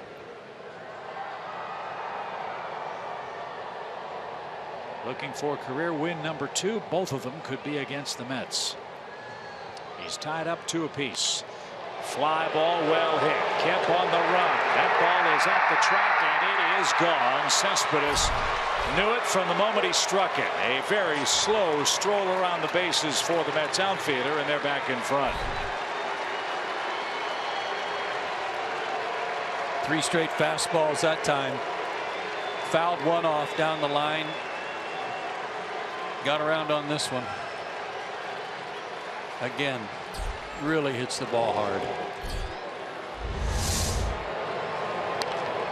That one was belt high.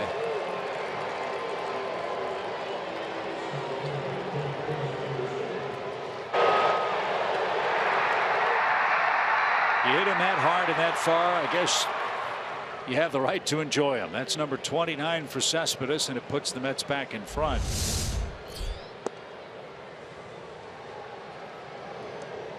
New York now with 11 homers in their last 5 games.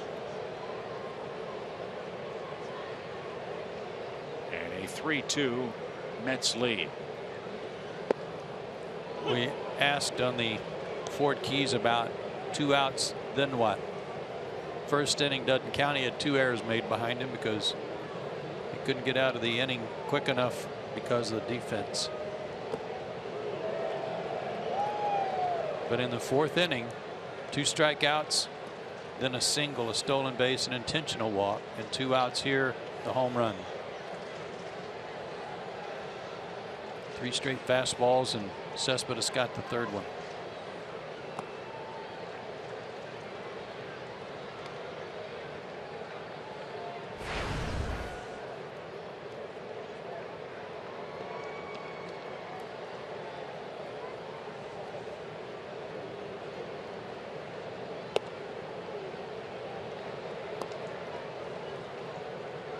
So a full count for Granderson, again with 2 outs. Nobody aboard off after the Cespedes home run. Jay Bruce is next. But first, the pitch of decision for Granderson.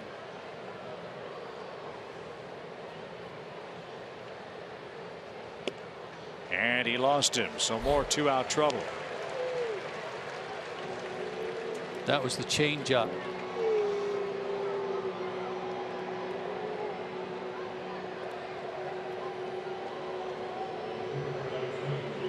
This will be the first visit by Roger McDowell. Take a look at this Fox tracks here, Chip. This is after he's really made good pitches with his fastball. He's used his changeup at times judiciously, I'll say tonight. But when those pitches are that far off the plate, there's no, as you call them, competitive pitches to get the hitter to offer. So the home run shook him up. He didn't want to make another mistake, and he wasn't even close.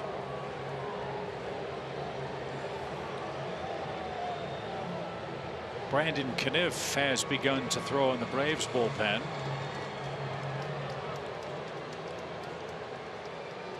And Jay Bruce 0 for 2 with an RBI is the next Mets hitter. 3-2 New York. Braves trying to snap a 6-game winning streak that the Mets currently enjoy.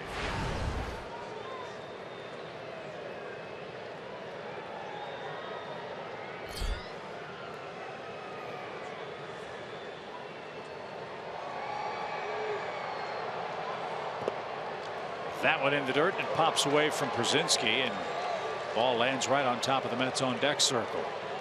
So wild pitch.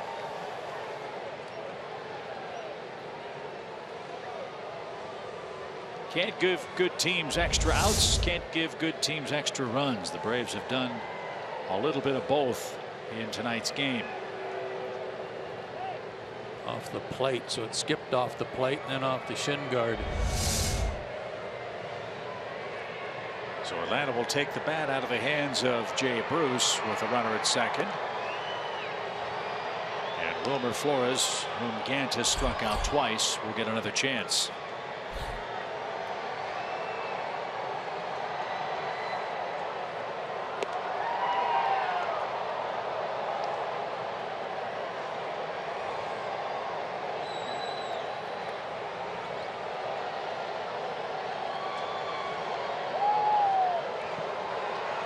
So there's ball 4.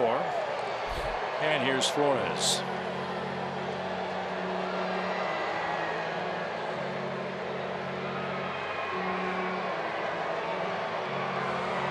And that's going to be the end of the line for John Gant, who will go 4 2/3 innings. 3 runs, 4 hits, 4 walks, 6 strikeouts, and 87 pitches. The Braves are in their bullpen in the middle innings. They're down a run.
Is sponsored by your local Toyota dealers. Let's go places. The Georgia Lottery. And Synovus, the bank of here. A Yoenis Cespedes homer has put the Mets in front here in the 5th inning, and there's still trouble afoot for Brandon Caniff. Fans, it's the final countdown. Get ready for a celebration in Braves country as we play the final games here at Turner Field. We'll have on-the-field selfies with players, the biggest fireworks show in our history, and something special for each game in the final homestand. Go to Braves.com, final countdown, to get all the details. You won't want to miss it. Last night, Tim Hudson tore down number 15. Tonight, it's going to be legendary Braves scout Paul Snyder. Oh, great. Put down number 14. That'll happen after the Braves bat here in the 5th. There's some good numbers there for Brandon Caniff. For example, 9 innings, 7 strikeouts. That's an excellent ratio. However, 6 walks. He's given up 10 hits. That's a lot of base runners, and it's all added up to a very high ERA. And he needs to get an out here to keep it a 1-run game.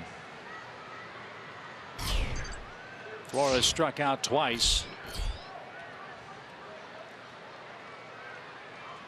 And almost got hit with a fastball at 92 miles an hour. He almost walked into that. Walks with the problem in the 8th last night. Mauricio Cabrera had a poor outing. Really his first bad outing in a long while for Atlanta. Right. And New York scored 4 runs to take a 6-4 lead that they didn't give up.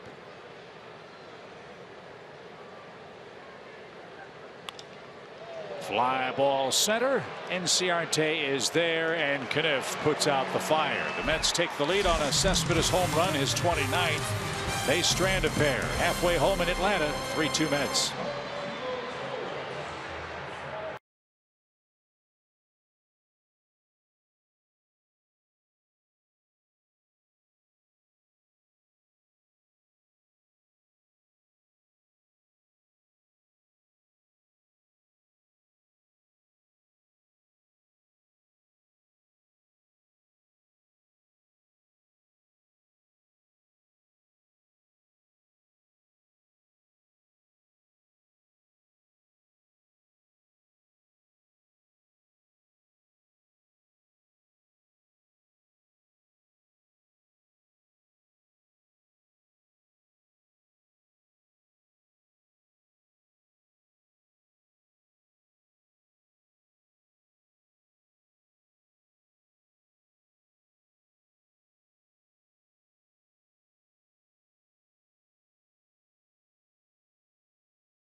Is sponsored by Bank of America and Xfinity. X1 from Xfinity will change the way you experience sports. With Joe Simpson and Kelsey Wingert, Chip Carey, and the rest of our great Fox Sports crew with you from Atlanta. Big crowd tonight. And the home fans start to chop away as Brandon Snyder will stare down Bartolo Colon, who once again has been given a one-run lead thanks to a Yoenis Cespedes solo home run just a moment ago.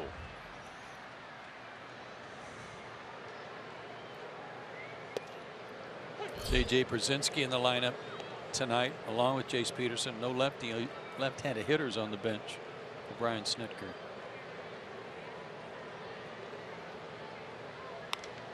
Fly ball right. That's going to chase Bruce back to the warning track. And a step shy of the wall makes the play. Well, that is one big disadvantage that the Braves have in this regard. They're playing the Mets and the Nationals, two teams that are fighting for playoff spots. They've loaded up their rosters with players in their minor league system so that they can try to secure that postseason berth. Braves youngsters are trying to win postseason berths themselves, and Atlanta's 54-87 on the year. Once those minor league teams conclude their schedules, I'm sure we'll start to see guys come back to the big league club, like Malik Smith, for example. That'd be a welcome sight for Brian Snitker for sure.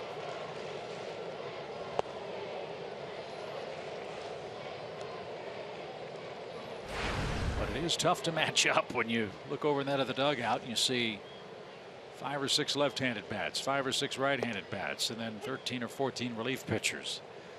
That's the challenge that Brian Snitker faces in this series against Terry Collins. 1 ball, 1 strike. And a bounding ball toward first. Flores has it, steps on the pillow, and 2 are out. One of the things that makes Travis d'Arnaud's job easier, and he's going to walk out and kind of kill some time for his pitcher to catch his breath if he needs to.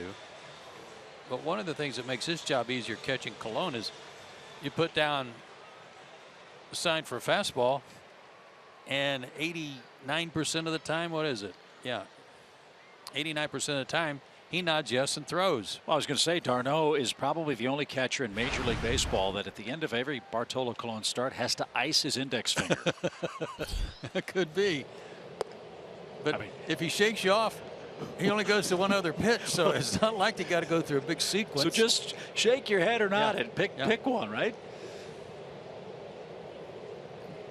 But what a luxury it is.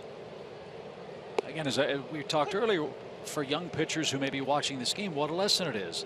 You don't have to throw 98. Of course, that's a great gift to be able to have.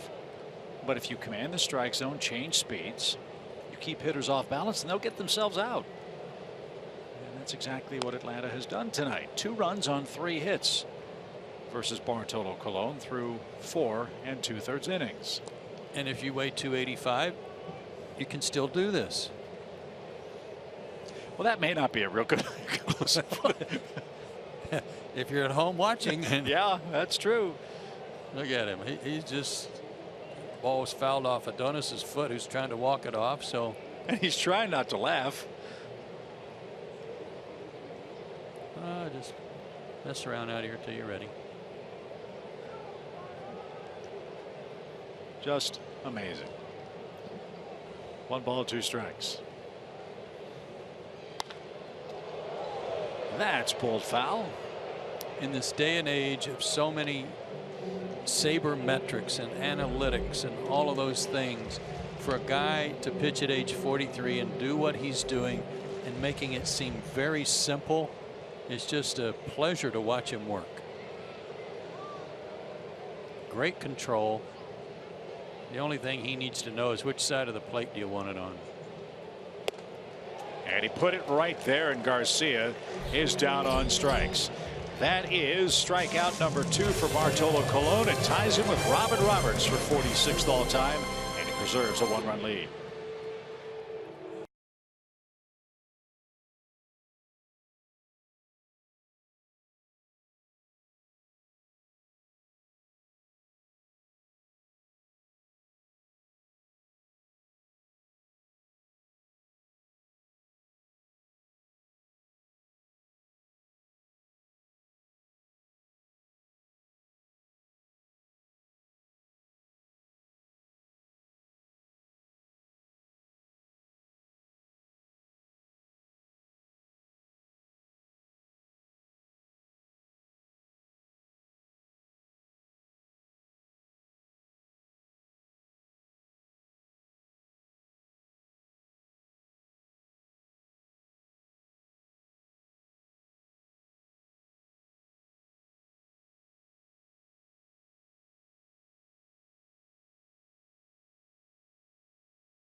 To the 6th inning, and the minor league playoffs continue tonight. 3 Braves teams in action. So let's get you out to Gwinnett for Game 4 with our Xfinity Game Break. Bottom of the 3rd, and Blake Lawley gets the G Braves on the board with an RBI single to center, cutting Columbus's lead to 3-1. And then Scott Kosmar Jr. breaks his bat and muscles an RBI single of his own to center field.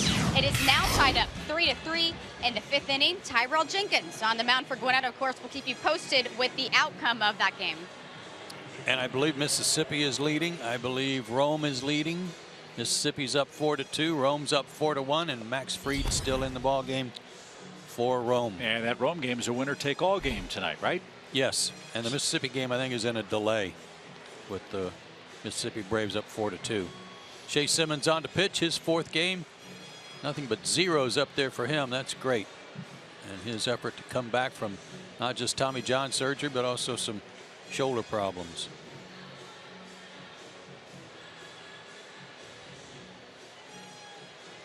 They'll try to figure out a way to get Kelly Johnson out tonight. Kelly's 2 for 2 after a big pinch hit last night.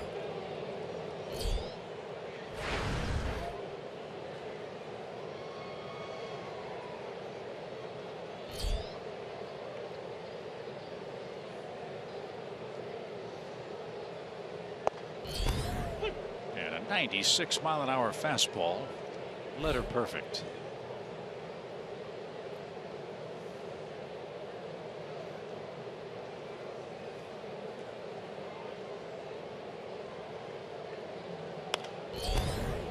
Kelly late at 97. Yeah, he elevated it. Shea elevated that fastball above his hands.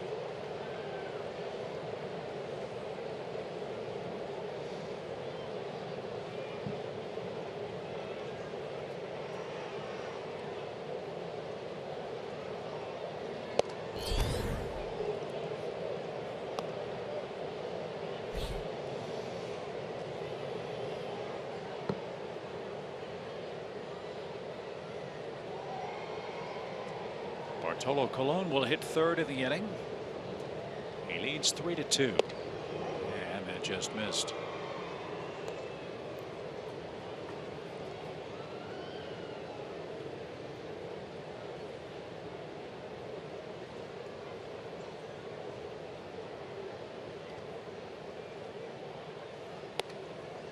Oh, that one slipped out of his hand.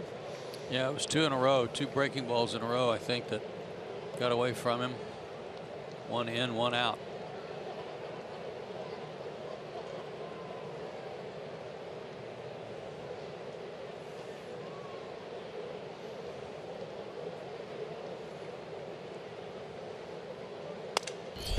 Bouncer to first. And Shea Simmons got to the bag. Good result, 1 out.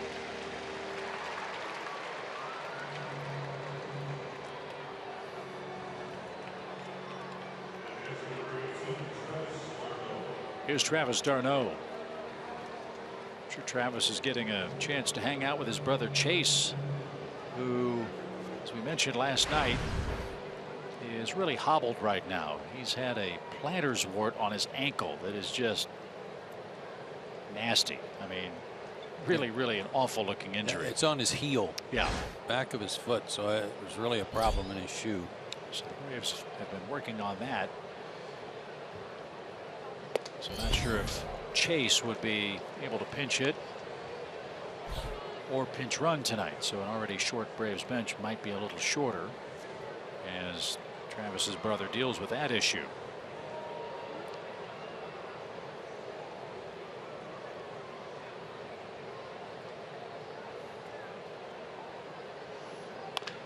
Up the middle. And that's going to sneak through. Whoa, nice leap by Dansby Swanson over the legs of a diving Jace Peterson. And d'Arnaud's aboard for a second time. First time with a hit, and Bartolo Colon's coming up.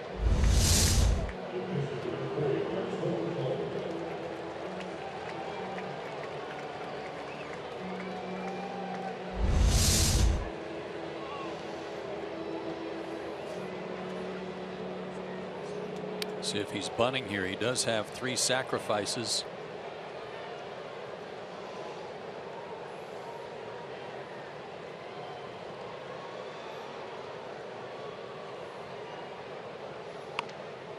I mean, he's got to be mad that Terry Collins has the audacity to take the bat out of his hands in this situation. Well, I'm guessing he's just going to bunt a couple of them foul and then swing real hard. Right. I mean, it worked out for him in May. One of the great moments in Mets history. A home run at Petco.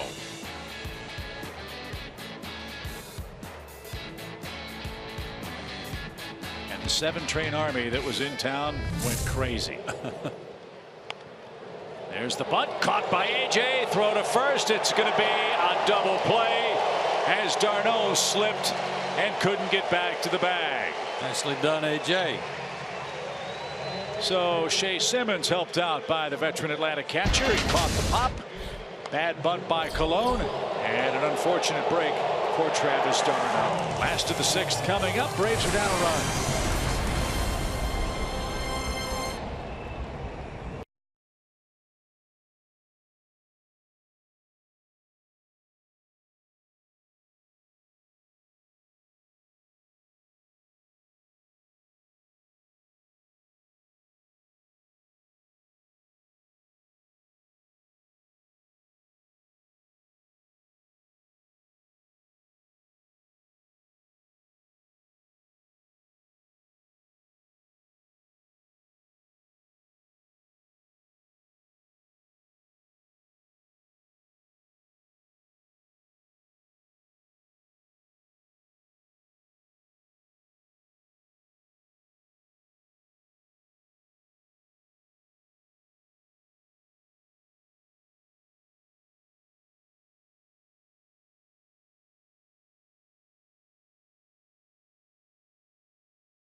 Atlanta Braves baseball is presented by Academy Sports and Outdoors. Right stuff, low price, every day. Time for the bottom of the 6th inning. Right guys at the right time coming up for the Braves. Freeman Kemp and Nick Markakis. 3-2. Bartolo Colon in the Mets lead. The go-ahead run scored on a Yoenis Cespedes 5th inning home run.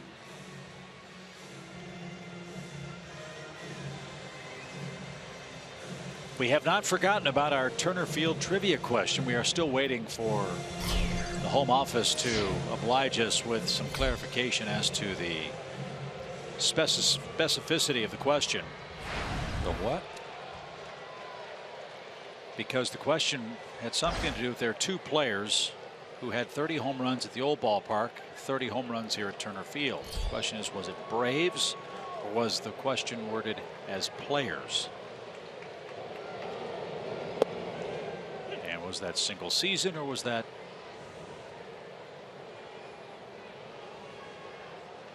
now the old DOT is getting a little upset in the truck. She said the question says one of 2 players. Yeah, I don't think anybody can hit 30 homers over the old place and 30 over here in their career. I mean, what was Ryan Howard? He had 50 some total in his career. Right. Johnny Bench had the most against the Atlanta Braves, 51. So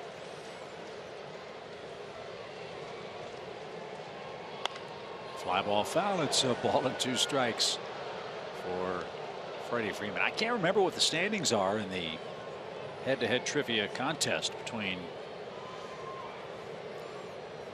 the brains downstairs and the boobs in the broadcast booth, but I think it's pretty close. We were catching up. Yeah.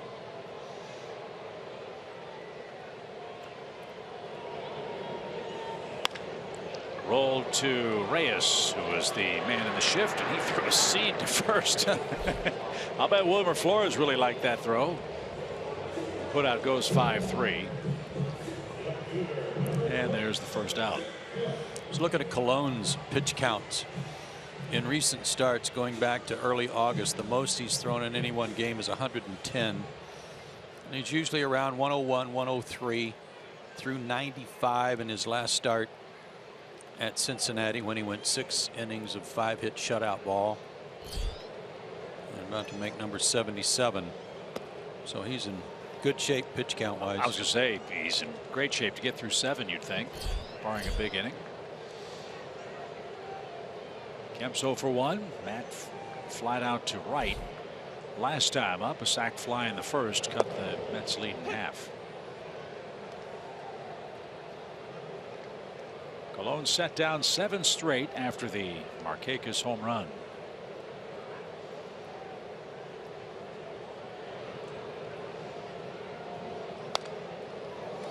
When you look at his season numbers coming into this start, he's given up more hits than innings pitched, 174 to 164, but he'd only walked 29 guys. So he doesn't compound his problem with extra base runners. Batting average against him was .271 with 19 homers. And he's lost 7 games, but he's won 13 also. So what he's doing works, but it doesn't work every night. Nope. But what is a man that's going to make 30 or 34 starts and pitches 195 to 200 innings going to be worth after the season? At age 44 next season. Right. And I think that's the most difficult thing to evaluate. At some point, the magic is going to end for Bartolo Colon, as it does for every big league player, but he really does seem to be an ageless wonder. Colon has won 42 games since his age 40 season. Remarkable.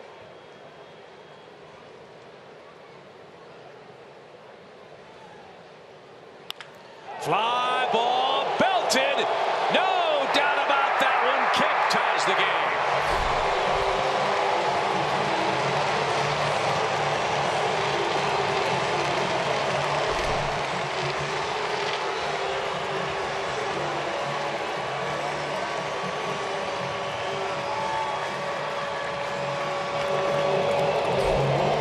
Cespedes can stand there and watch one, I think Matt Kemp is entitled also. A no doubter.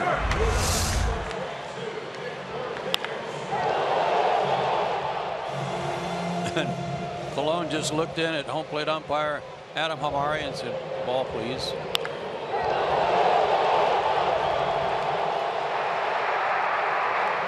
That was Matt Kemp's 30th home run this year. Man, oh man, that went way up there.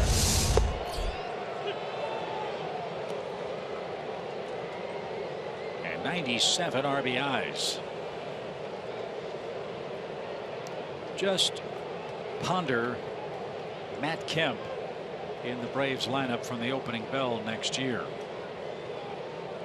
And what a difference that is going to make offensively for the Braves. We showed you that graphic earlier tonight, the Braves rankings since Matt Kemp joined the lineup and how much more prolific this Braves offense has been. 2 more homers tonight, and they've tied up Cologne here in game 2.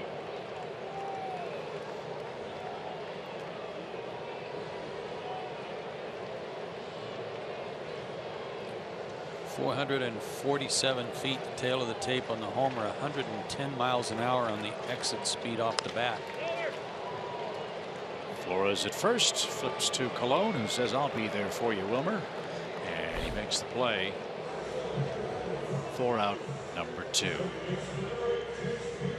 As you said, not much mystery as far as the repertoire of Bartolo Colon is concerned. That's our Academy Sports leaderboard. And the velocity. We were talking about that earlier too. 87.8 tonight, right on schedule. 89% fastballs.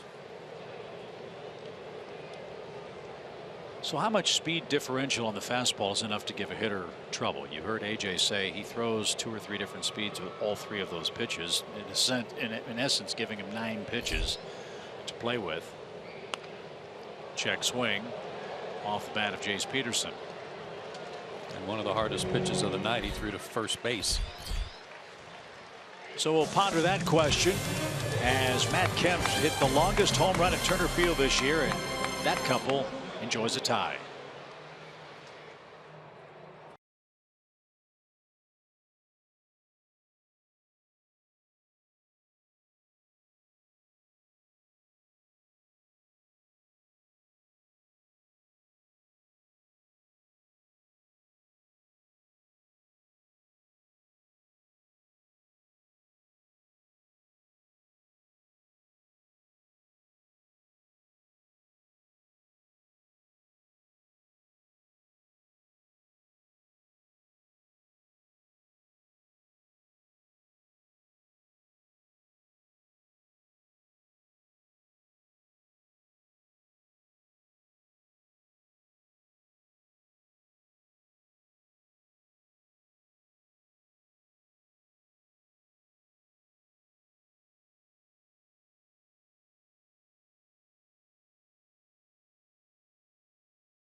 Park in between innings, they have the stolen base challenge, and that lucky fan has 20 seconds to run from the right field corner right behind second base, pick up the bag, and then race back to the checkered flag for a prize. Ender helped him. He kicked the base a little closer, and he was on track. He was on schedule. He was so close, and oh, down he goes. The little man in the grass got him. Fly ball to right. The best part, and we've got to find it, the best part was the reaction of Ender Inciarte at center. He almost wet himself. He was laughing so hard when that poor guy hit the grass. I mean, I tried to help him, and down he went. Oh. Well, I give that gentleman a lot of credit.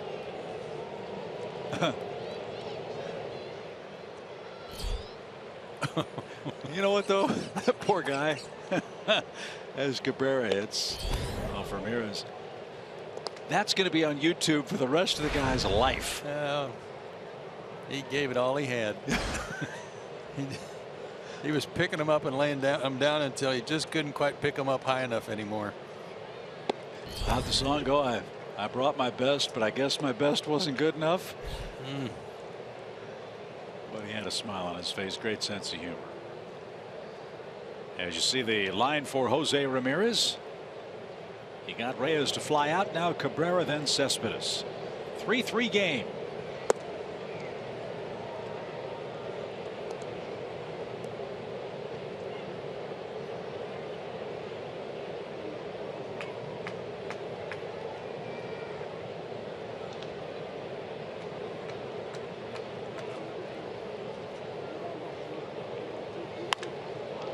That one's hooked down the right field line and head of the stands, where a fan from Peachtree City hopes someone will throw them that ball as it went down the exit.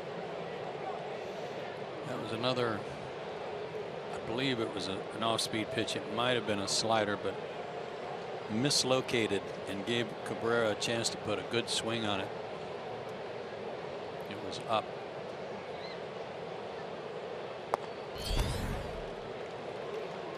Big game for the Mets. They're trying to catch the Giants for the top wild card. They're trying to hold off the Cardinals, who are nipping at their heels. Giants are winning 5-1 in Arizona early. Cardinals are losing 1-0 in the 8th at home to Milwaukee. And that game was started by Adam Wainwright tonight for St. Louis. He's been pitching pretty good ball for the Cardinals lately.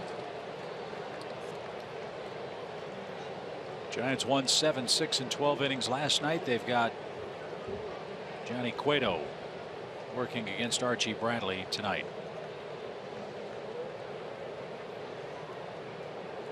Full count pitch, and Cabrera rolls it foul.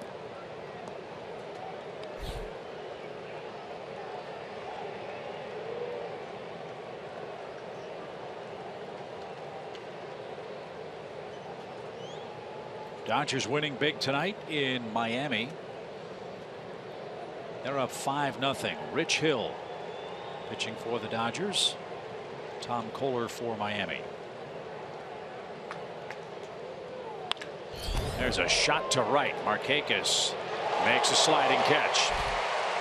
Man, are they hitting some top spin rockets in this game or what? Well, again, Cabrera can square them up. We've already seen Cespedes. We know about that. They're just swinging the bat real well right now. Up and down their lineup. This guy got a hold of one in the 5th inning. 3rd straight fastball from Gant. About belt high.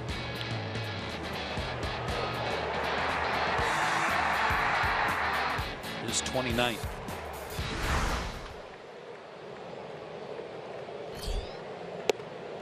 So power versus power in this matchup in the 7th. 2 outs.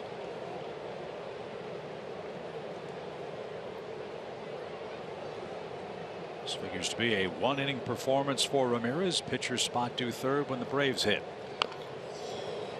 And Cespedes spun off that cut and is in an 0-2 count.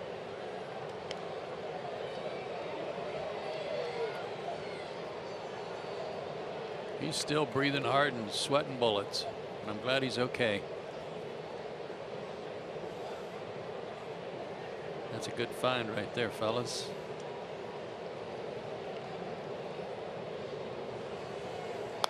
And unlike Asdrubal Cabrera, I don't think he got his hair out of a bottle. I think it was pretty natural.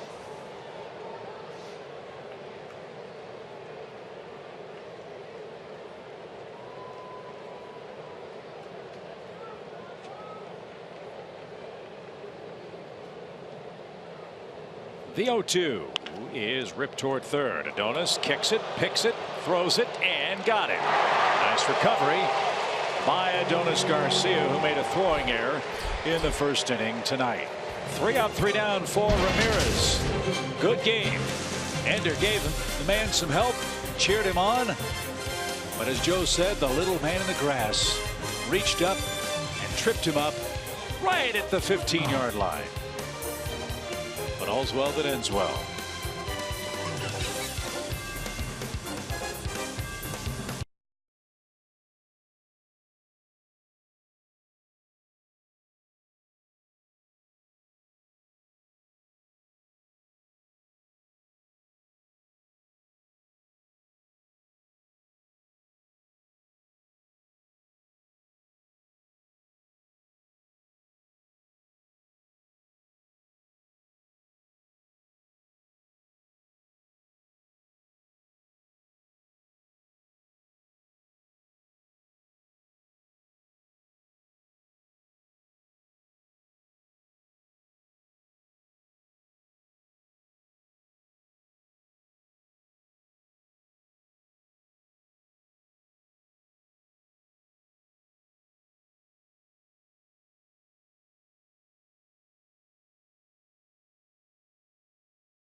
Turn to tear down a number here at Turner Field. Remember the Braves Hall of Fame legendary scout who has been so instrumental in the remarkable run of success enjoyed by the Atlanta Braves minor leagues. Well, he's searched the globe finding great players for this organization, and Paul Snyder salutes Turner Field, and we salute him with our Toyota play of the game. Great to see him at the ballpark. Great job as always. And you're right, the numbers of players, not just numbers of players that he brought into this organization, but the quality of the players, really remarkable.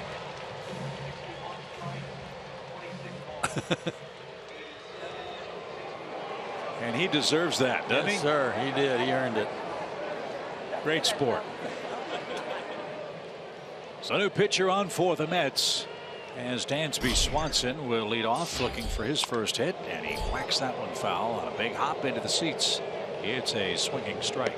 By comparison, this guy looks like a peewee out there from his predecessor. Fernando Salas, though, has been in a lot of ball games. This is his 63rd. Fastball in the low 90s, slider and a changeup.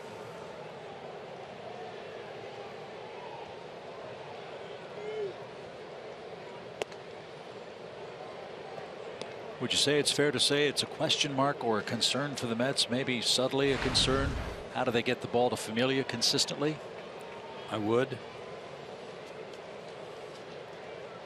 That's why I was a little surprised to see Robles up as early as he was last night, but it went Robles, Reed, and Familia, and that's pretty familiar work by the Mets, and Reed is really good as a setup man in the 8th.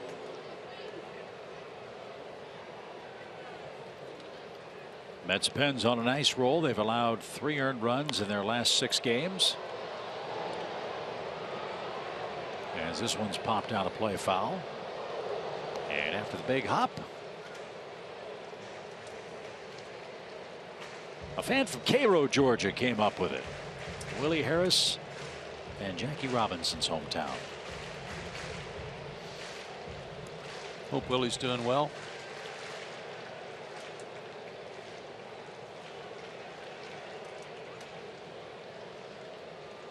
Base is empty for Swanson. We're in the 7th pitch.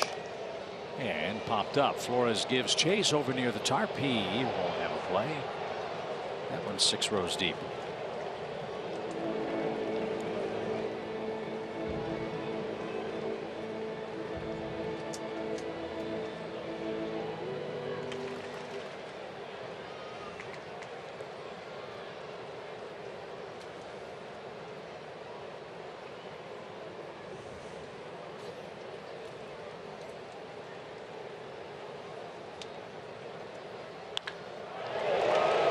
That one just foul.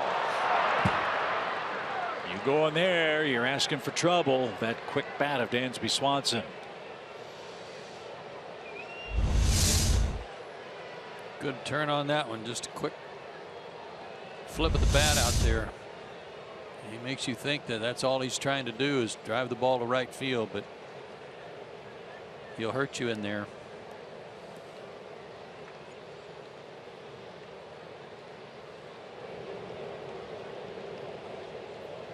One more note on that Dodger game I was telling you about. Rich Hill, not only is he winning the game 5-0, he's perfect through 7. Wow. Well, he's pitched real well for him since they got him back from that blister problem. Phillies in Washington got a good one going too. Scoreless in the bottom of the 7th. Scherzer and Eichhoff.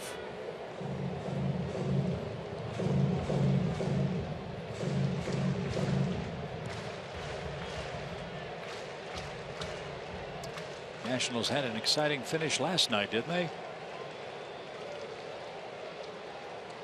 Trey Turner again. At least he's spreading it around the division and not just doing it to the Braves. Yeah. Well, I see something else. We'll see Turner on this homestand.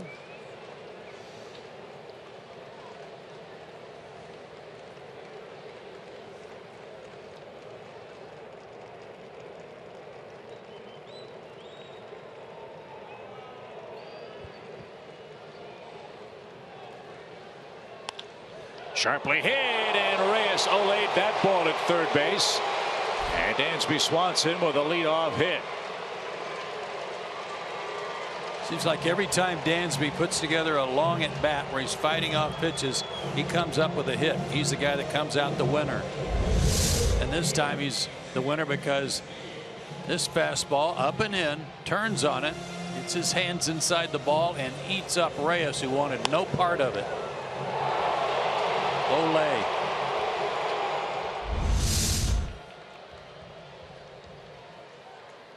That's why Mr. Reyes, they call it the hot corner. And he couldn't handle that smash. Now A.J. Przinsky bats.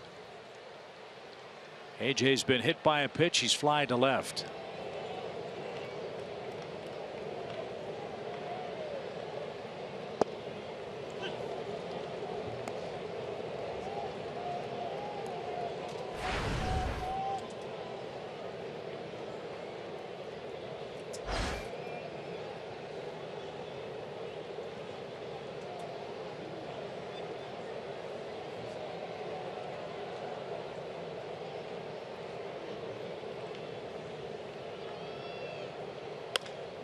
Roll toward first. Flores will go to second, get the lead runner, and the throw to first is in time to complete the double play. Wilmer Flores has had a very impressive game at first base for New York.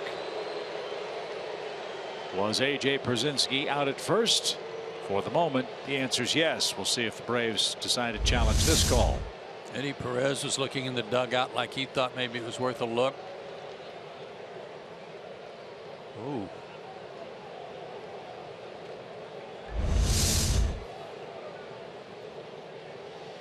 You may want to look at that.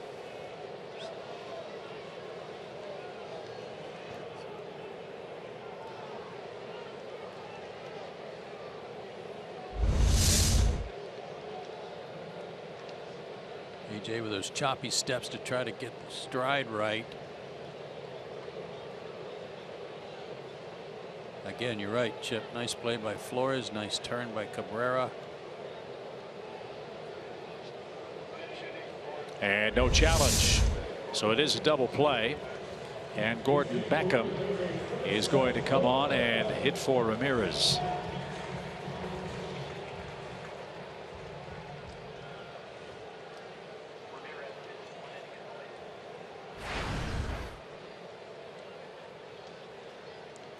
Ramirez, a spotless 7th inning of relief. And Gordon drives one to left on the first pitch, and plenty of room for Cespedes. And he makes the play for the 3rd and final out. Salas gives up a leadoff single, but a double play and a flyout sends us to the 8th inning, where our score is 3-3 after 7 innings. Let's check in with Kelsey Wingert. Hey, you can only guess who I found. This is the star of the game, Andy Tubbs. Man, we had a lot of fun watching you out there. Did you know, first of all, that you had that kind of speed? I do. I play softball and I run in the outfield. I was hoping I was going to make it. And when you were going down, did you know that was the end, or did you think you could recover from it? No, when the toe caught the turf, I know I was down. I knew it was, and then I just had to make the good roll. But Ender Inciarte out there, we saw him kind of scoot the base up for you a little bit. Was that pretty cool? That was very cool. I just wish he could have carried me there at the end. It would have been nice. And did you have to do any stretching or anything getting ready for that? I played ball this afternoon. I played softball before I came, so I was ready. And where are you from? You told me from around here. Ackworth, Marietta, which is northwest of Atlanta. Okay. So a season ticket holder, you guys need to watch out. He got some speed on the base pass. As long as we can keep the footing steady, I think we'll be fine. But Andy Tubbs, he was so much fun to watch, made everybody's nights. Thanks for being a good sport, man. We hope you got some cool prizes down there. It was a blast just to get out on the field and have fun. So I'm glad everyone got a kick out of it. That's great. They did. And he's sitting here. This is a champ. He's taking it like a man and laughing. He had a great time. Hopefully the Braves can pull out a win for you. And if they need any help, I'll let Brian Snicker down there know that you're available to pinch I can run. I could go to first or second maybe without falling. There we go. We got it. We got it. Chip and Joe, if you have any advice for him, let me know. Kelsey, I think he's giving John Smoltz the stop, drop, and roll run for its money. Yeah. But what a great fan and a good sport, too. Dugout seats at SunTrust Park are perfect for the ultimate Braves fan. Get as close to the action as you can without being in the lineup and keep your cool, even when you're on the edge of your seat. With a state-of-the-art breathable mesh seat, the first of its kind in pro sports, SunTrust Park season tickets are going fast. Get your dugout seats today. Go to Braves.com/dugout now. Ian Kroll on to pitch for the Braves. He worked an inning last night. A 1-2-3 7th inning with a strikeout.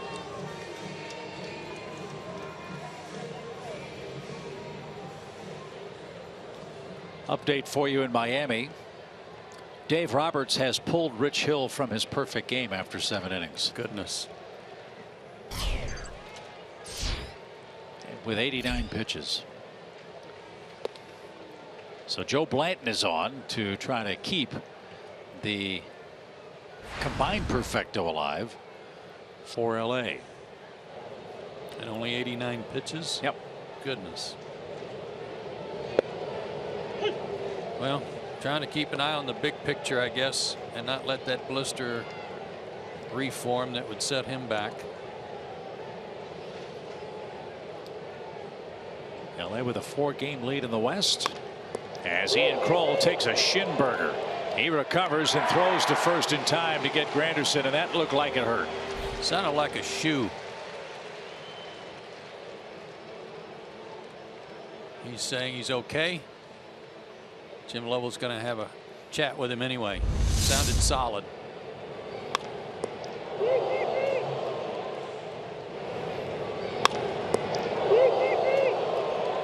I think you're right. I think it was at the top of his foot. Top of his foot. Got to be careful with pitchers who have injured feet or legs. How it affects their throwing motion. Ruined Dizzy Dean's career. Got hit in the All-Star game with a batted ball in the foot. Changed his arm angle, and he was never the same. So Kroll will get a couple of sympathy tosses here just to make sure everything's in working order. And we'll get a chance to salute our pal Jim Lovell. Braves are so blessed to have Jeff Porter and Jim Lovell at the head of their athletic training staff. So Lovey, great job, pal. War Eagle. There's Bubba.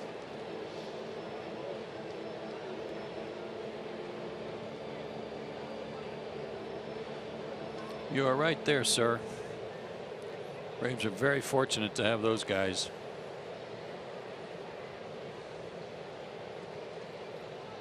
So Granderson the first out. Here's Jay Bruce. And that's up and away. Atlanta will have the top of the order coming up for inning number 8.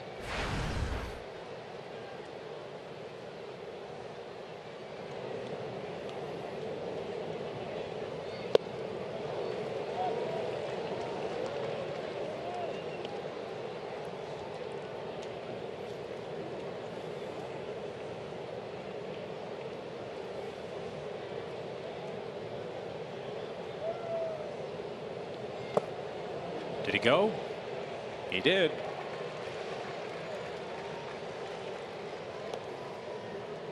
Bruce appears to be trying to start his. He's trying to start his swing early. Try to catch something. Maybe just to try to help his new club out. But against the lefty, he is committing way early.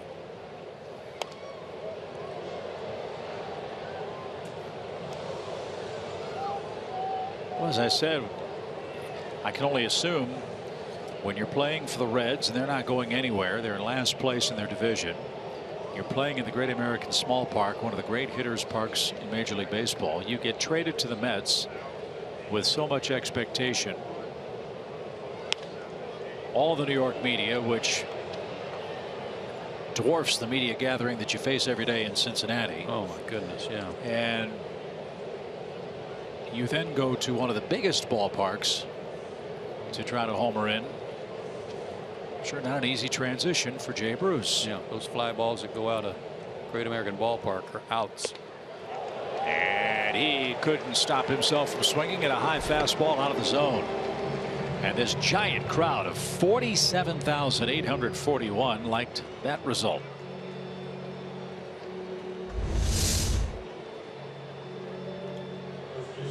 Wore him out upstairs, got him to chase that.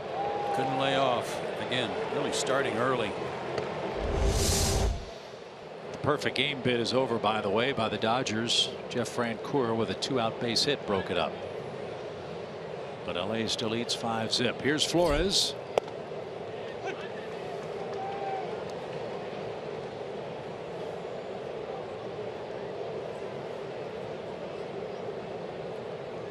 He's 0 for 3.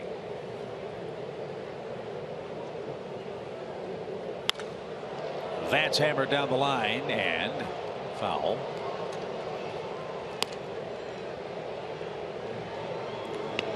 And the count 0-2. Braves Live presented by Xfinity follows us.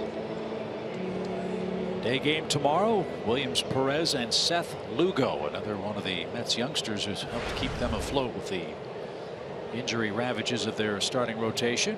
We'll get our first look at him at 1:35 for first pitch. Braves Live a half hour earlier as we wrap up the set with the Mets.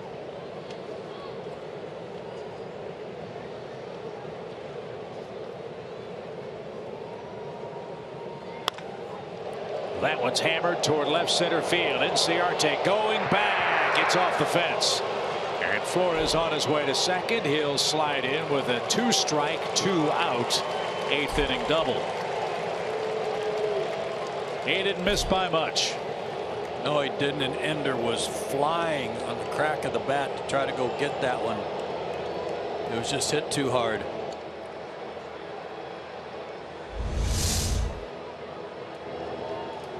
Slider just didn't bury it on that back foot, stayed out over the plate and right at the base of the wall.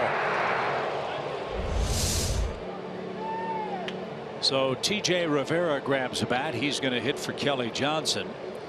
Roger McDowell is on his way out to talk things over with Kroll. As we told you last night, Rivera was the batting champion of the Pacific Coast League while playing for Las Vegas.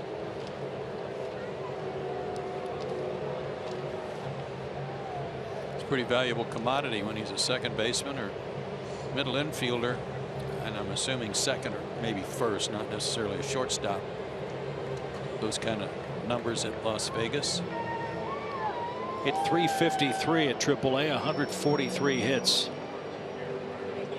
and was very tough to strike out once every 8.19 plate appearances. So I'm sure a scouting report for Kroll here. He's probably never seen Rivera. Yeah, he's strong too. Good sized guy.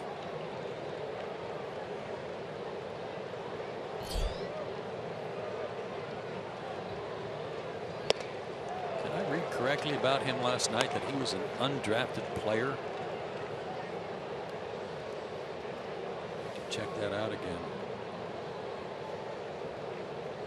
Signed as a non-drafted free agent in July of 2011, and he's out of the Bronx.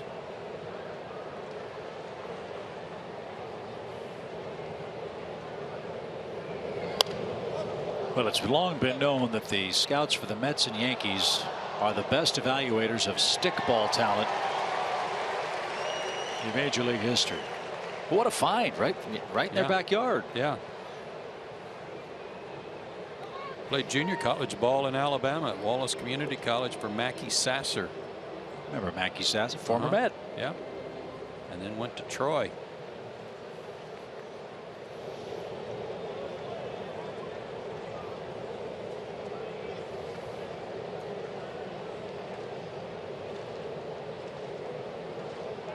Two quick strikes from Kroll for T.J. Rivera, and he laid off.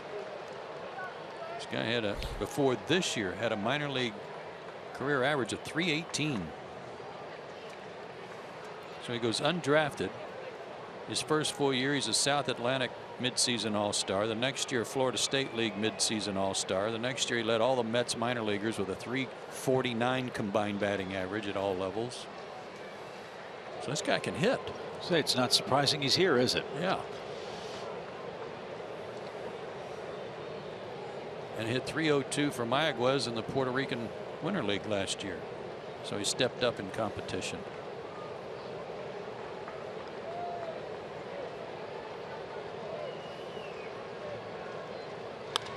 Line drive into right field, a base hit.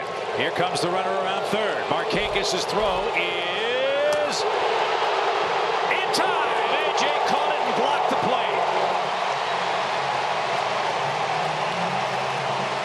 Big collision with A.J. Przinsky and Wilmer Flores, who's still down on his knees.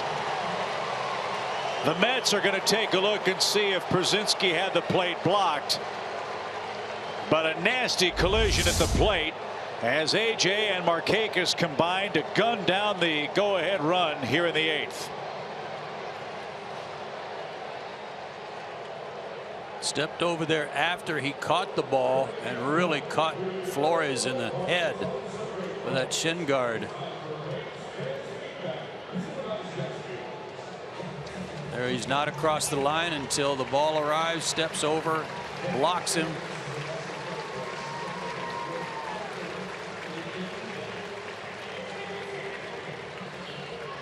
So Markakis' throw right on the money. Flores gunned out at the plate, and we're still tied up.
Sunday by A.J. Pierzynski, who completely blocked the plate from the Mets first baseman. That was a really good throw by Markakis, given that he had to wait on that hop and really throw flat-footed. But a great block of the plate and a very painful one for Flores. And then A.J. just about fell over the bat. But he's pretty excited about that block. Well done. How many times do you think A.J. Pierzynski's done that in his career? Wow. A ton. So Flores won't continue. James Loney will take over at first. That goes to, and I know there's all kinds of new rules for sliding and everything, Chip, but you used to be taught, don't go into home plate head first. You don't do that. The guy's got all kinds of equipment on and everything, and he will bury you on a close play, and that's what happened. So Addison Reed's going to take over. It's my assumption that Loney is going to hit ninth, and that Reed will bat in Flores' spot, which is sixth. We'll confirm that for you in a moment as Ender Inciarte gets set to lead off the Atlanta eighth.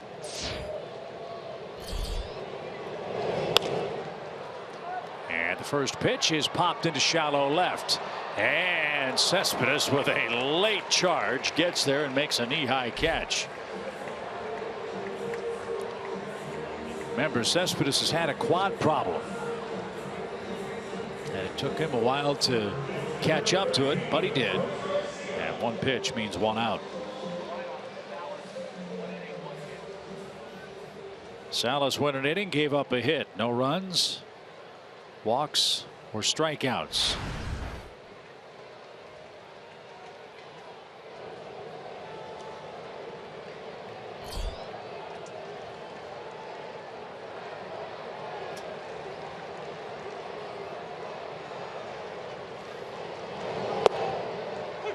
A strike.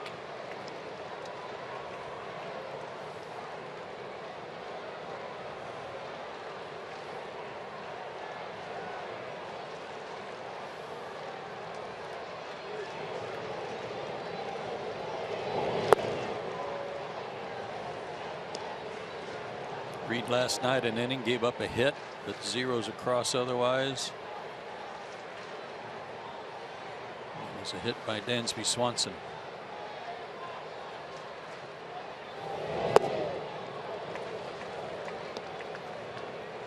Really tough, former closer.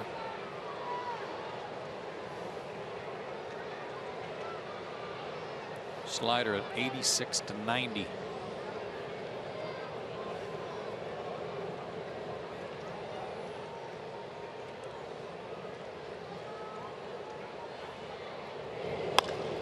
Driven to right.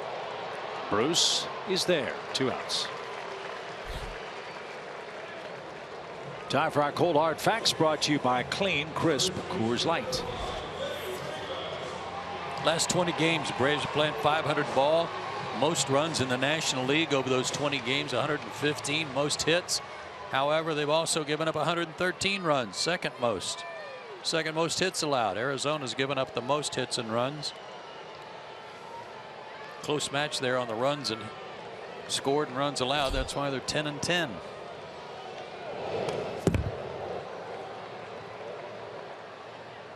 Well, tonight it's been John Gant, a cast of thousands out of the Braves pen. Kniff, Simmons, Ramirez, and Kroll.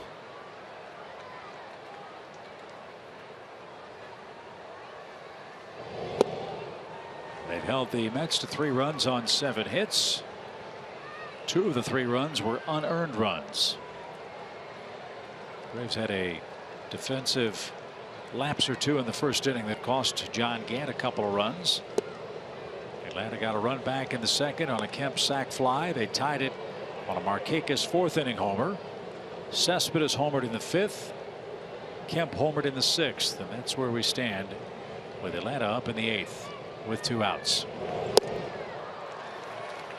And again, Nick with a remarkable throw, given that he had to wait because of where he was positioned for that ball to bounce and catch it flat-footed. Very accurate throw too.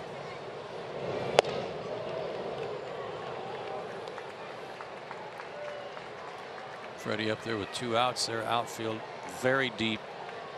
Trying to keep everything in front of him.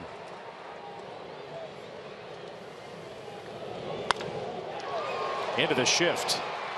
And the throw to first is perfect, and Addison Reed's inning is perfect as well. We head to the ninth, still tied up.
Gets late. We'd be remiss if we didn't show you how the evening started. Young Audrey Arrowwood, a 14-year-old Braves fan from Peachtree City, is at the ballpark to sing the anthem. This is a courageous young lady. At the age of 8, Audrey was diagnosed with stage 3 ovarian germ cell cancer, and after 6 rounds of chemotherapy and several surgeries, that young lady at the ripe age of 14 years old is cancer free. She is here thanks to the Raleigh Foundation for Cancer Research. And Audrey loves fashion, singing, acting, bike riding, and goes to J.C. Booth Middle School in Peachtree City, Georgia, and brought the house down with her version. She sure did. She did a tremendous job, and we salute her. She's an inspiration to all of us. And the Raleigh Foundation, well, those folks do remarkable work. The last 11 years, they've raised $9 million, funding more than 215 childhood cancer research projects nationwide. So awesome. Thanks to them for taking such great care of Audrey and letting her come to the park tonight. Jim Johnson will face Alejandro De Aza. He's the man that got the 8th inning started for New York last night with a walk. He'll now try to start the 9th in successful fashion for Terry Collins.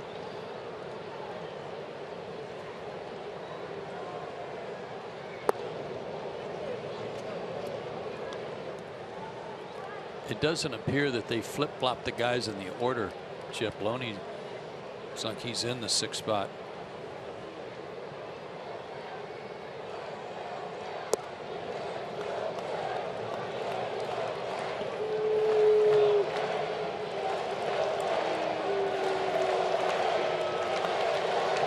Now the Mets fans start to make some noise as Jim Johnson readies for a 2-1 pitch.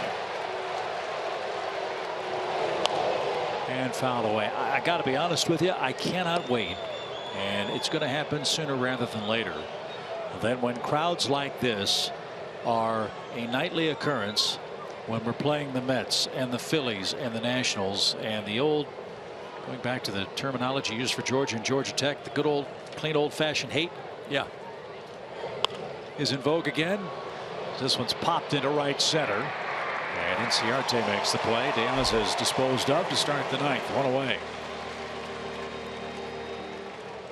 Yeah, that will be a return to normalcy. Right.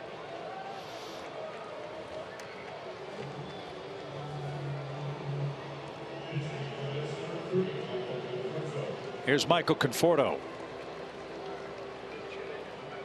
This young man made the jump from Double-A to the big leagues and really helped save the Mets last year when they were so starved for offense. Remember, Conforto, Kelly Johnson, Cespedes all arrived on the scene around the same time, and the Mets, right around the trade deadline last year, were doing exactly what they're doing now. They started putting up 7, 8, 9 runs a game and quickly pulled away from Washington in the East. Things this year, however, for Conforto have not gone nearly as well. He's hitting just .216 and had to be sent back to Triple-A to try to get straightened out. Yeah, it's hard to figure what's been plaguing him. Got off to a good start, but boy, oh boy, did opposing pitchers figure some things out. And if you have been consistent about anything, you have been consistent about that, about the continuous number of adjustments a player has to make at this level. Ongoing, constant, because they figure things out about you. They figure out where your holes are, and then it's up to you to adjust to that.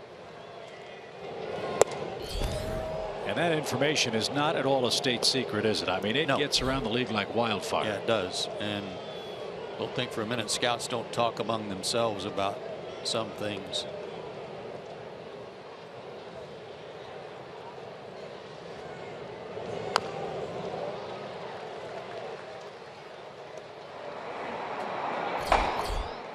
Familia if they get the lead. Robles probably if they don't.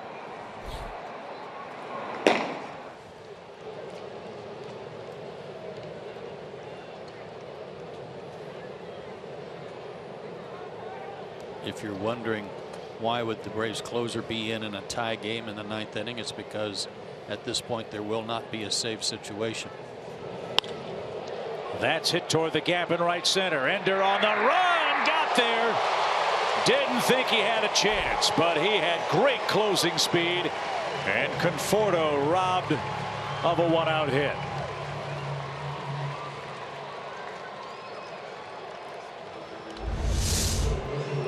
Playing him in left center, raced into right center to take it away.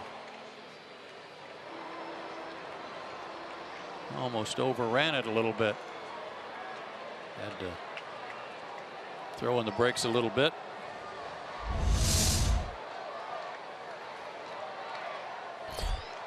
Jose Reyes with 2 outs. Reyes has walked, scored, struck out twice, and flied out.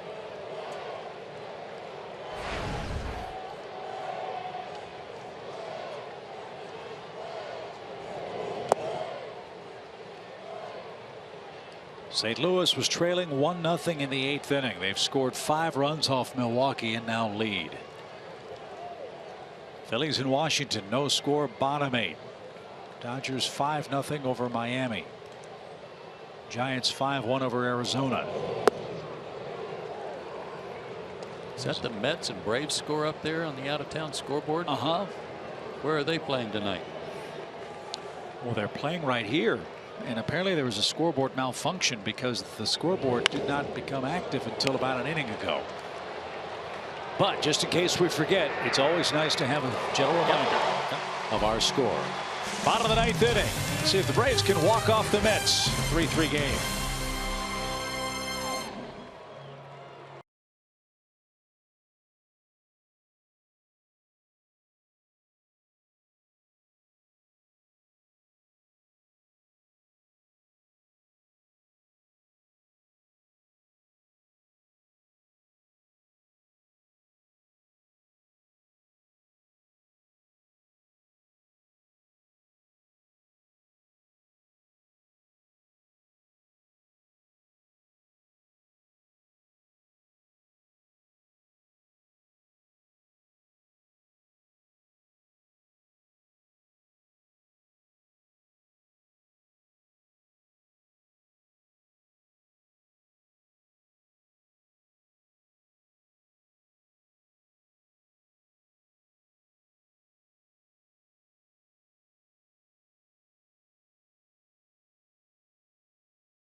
belted. No doubt about that one. Kemp ties the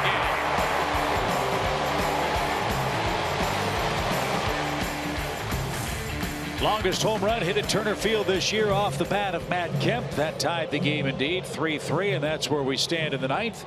Matt Kemp will lead off for Atlanta, and he will face a new Mets battery. First, it's Rene Rivera behind the plate. Remember, d'Arnaud was pinch hit for by Terry Collins a moment ago. And on the mound is number 47, Hansel Robles. He worked last night, walked a batter. That was Kemp. Kemp stole second.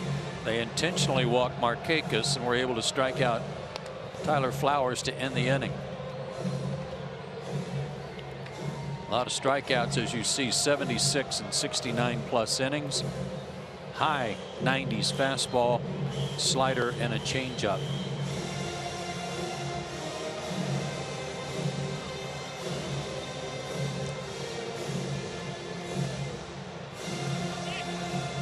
So let's see if Kemp or someone else can send the Braves fans home happy here in the ninth inning. Beautiful night. 47,000 plus here for game 2. And it would make the Braves extremely happy to extend the Mets' miseries here at Turner Field and play the role of the spoiler in one fell swoop.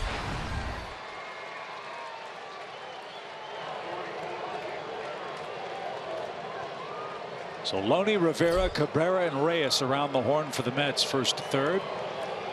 Rene Rivera behind the plate. And the first almost hit Matt Kemp. Ball 1.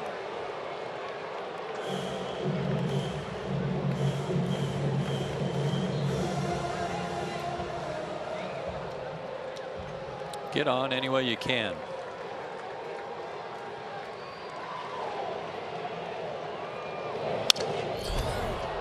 He broke his bat. And Loney in the first base coaching box makes the play. And there's out number 1. 97 heater broke his bat. And Terry Collins coming to the mound. Jerry Blevins is a left-hander. He's loosening up. You've got Markakis and Peterson, and again the advantage for New York. With all of these pitchers available, Terry Collins can play matchup, and he has to. They're trying to make the playoffs, and the bases are empty in the Atlanta ninth.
A question tonight.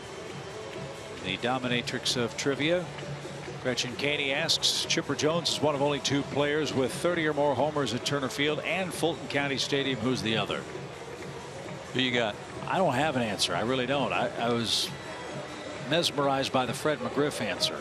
Okay. By you. So do you want to go all in with Fred McGriff? I'm going to go Hobby. You'll go Hobby? All right. Can I borrow your? Yes. I'll go Fred McGriff. You can go Hobby Lopez. Let's see. And He was on my list. Mine too. Sorry, Rhino. Ryan Klesko is the answer. And we sink to the depths of sub 500 trivia answers once I'm again. sure that scoreboard will show up now. Yeah, anytime. Here's Jerry Blevins in his 65th game. High 80s fastball, curve and change, finesse. Trying to get the left-handers to fish.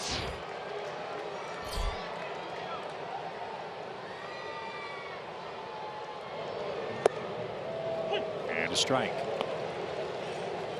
No record for Blevins against the Braves, or if you're a Giants broadcaster, a winless, lossless record with no saves against the Braves and a .245 ERA, a couple of runs in 2 2/3 innings. Nick's hit a homer tonight, his 10th. And he takes one in the dirt. 1 ball, 1 strike. I just thrown out the go-ahead run at the plate in the 8th inning.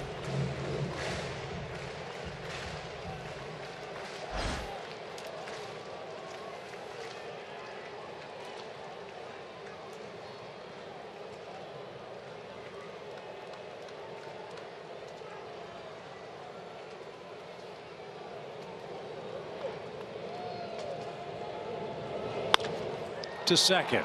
T.J. Rivera's got it. 2 outs. And that'll bring up Jace Peterson.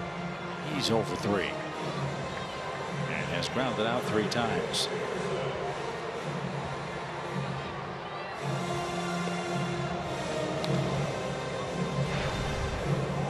Mets still have 8 relievers in the bullpen if they need them.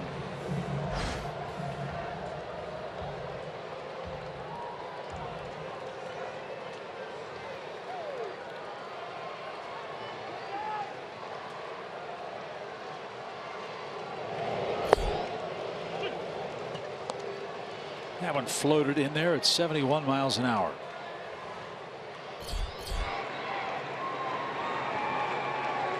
Chris Withrow will be next unless the Braves push across the winning run here in the 9th.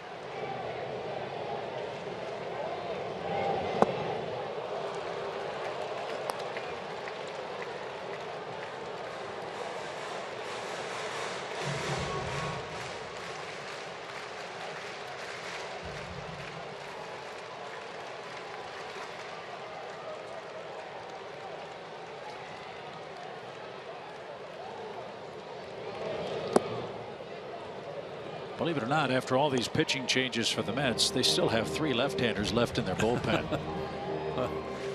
I'd say that they're ready for extra innings. Isn't Blevins the guy that broke his arm twice last year? Yeah, fell off a curb, broke it, and then re-injured it. I can't remember. No, I think the backwards curb was the second one. Yes, yeah. he got hit with a line drive and That's then it. fell off the curb.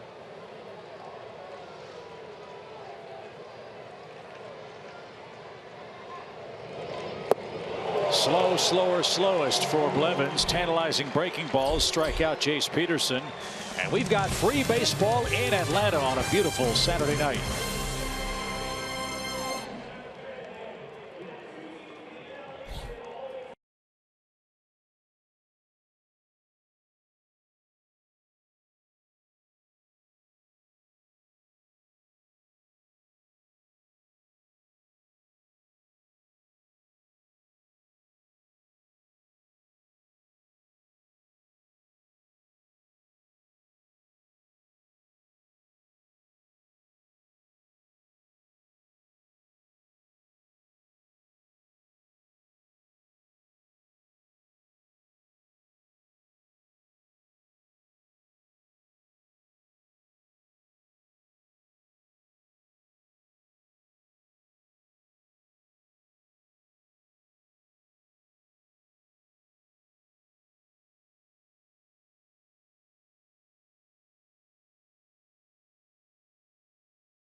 Presented by Jack Link's Beef Jerky.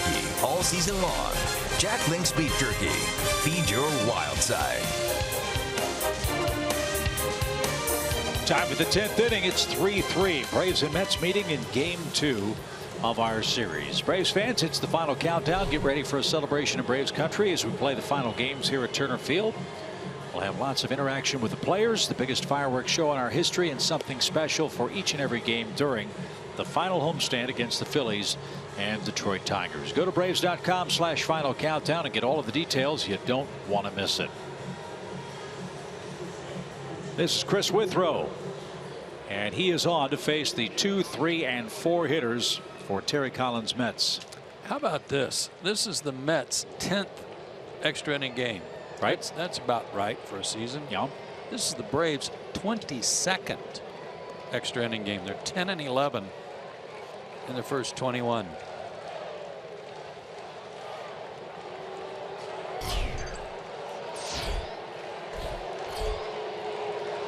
So as Drupal Cabrera will lead off. He is 1 for 4. And he's hit a couple of screaming line drives tonight.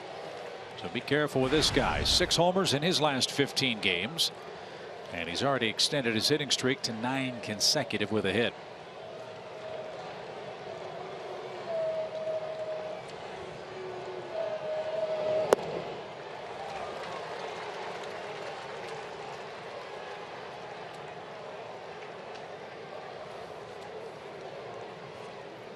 Chris's last outing was a rough one against Washington. He gave up a couple of runs after walking the leadoff man that inning.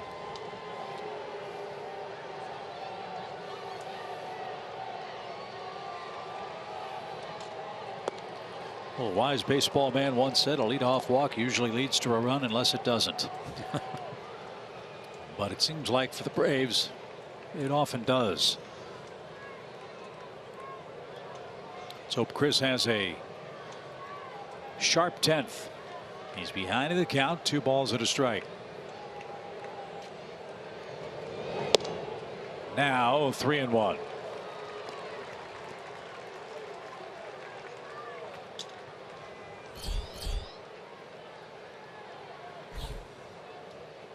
That man has already hit a homer tonight.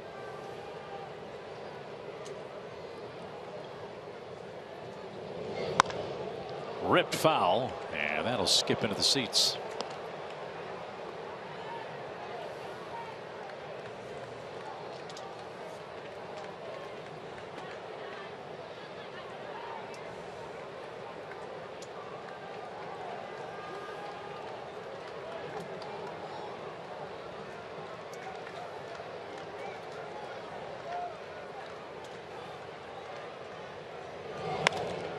Popped him up on a 3-2 count.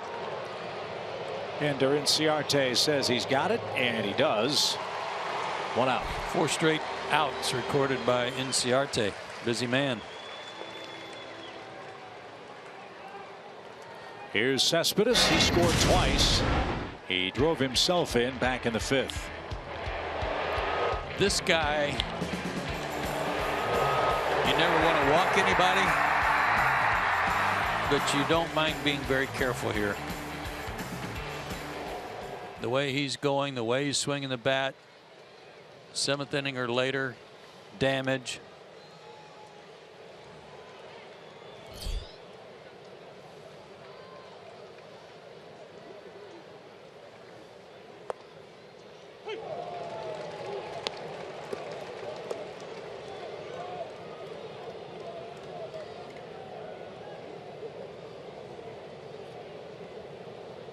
He has hit the ball hard 4 times tonight.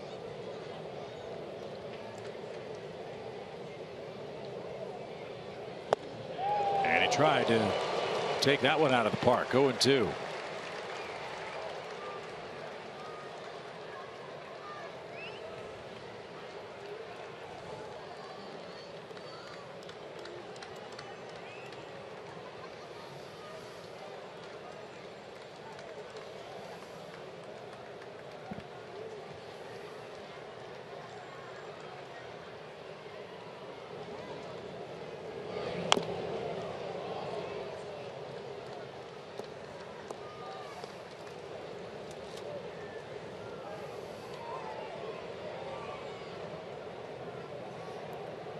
You're tempted to try and get him to chase a fastball.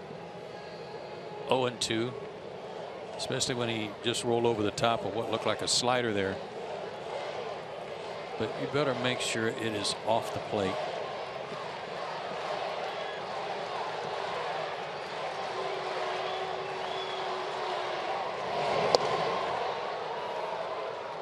See if that sets up a corner.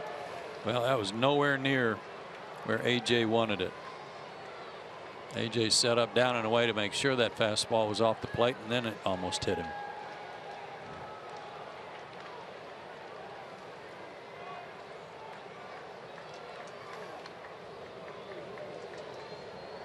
Try the slider off the plate.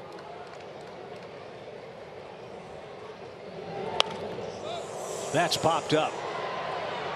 No, no, no, no, no, But it's over the Braves dugout. Woo. Sigh of relief there. That slider again, right in the middle of the plate.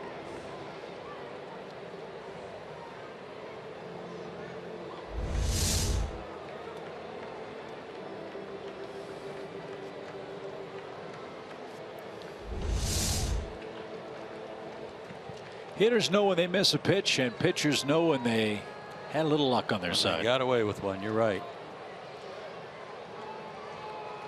So a chance for Chris to make a good pitch and get rid of him.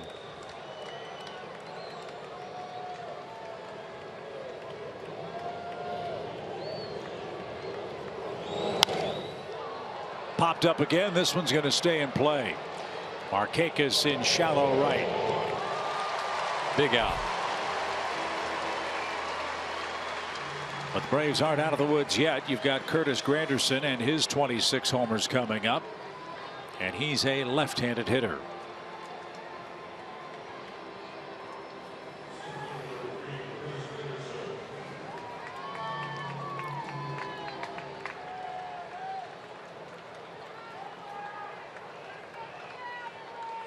Granderson has reached on an error and a walk.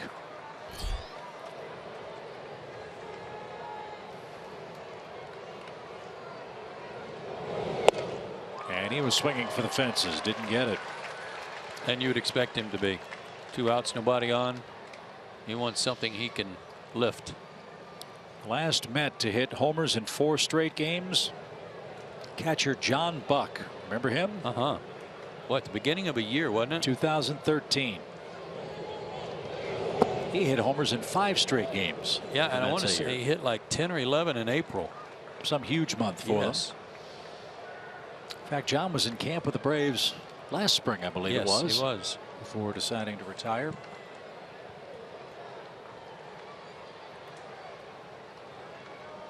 One ball, 1 strike, 2 outs, bases clear, 3-3 game. Good news from Rome. They win, they advance. They beat Charleston 4-1. Great job by Max Fried. Mississippi leads 4-2, bottom of the 7th.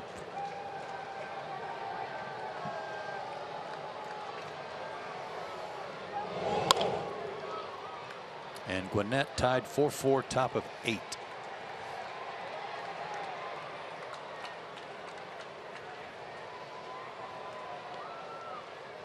So congratulations to the Rome Braves for advancing.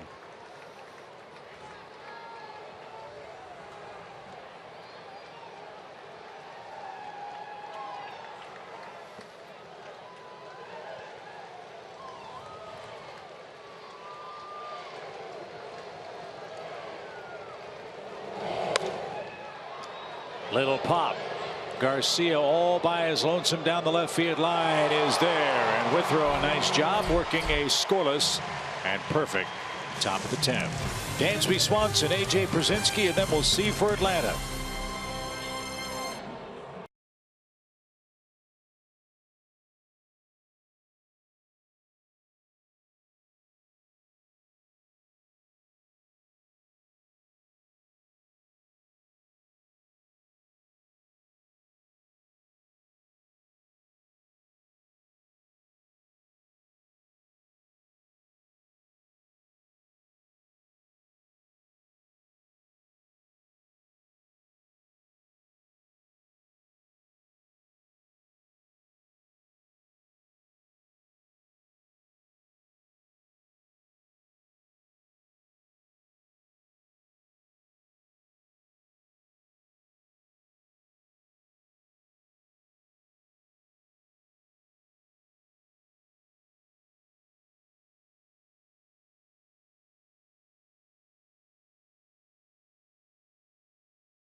the MLB.com at Bat app. Stay up to the moment at any moment with Game Day, live game video highlights, StatCast, news, and more. Download MLB.com at Bat, the #1 app for live baseball on your phone and your tablet.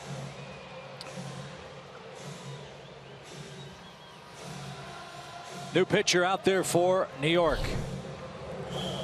This is Eric Goodell. Split finger pitch. 8 walks to 30 strikeouts. Pretty good. Left-hander's only a $179 because of that split. Fastball in the low 90s. Throws a cutter off that and a curveball. He's got it all. There's more to that Rome story, we understand tonight. Oh, we got good stuff on that.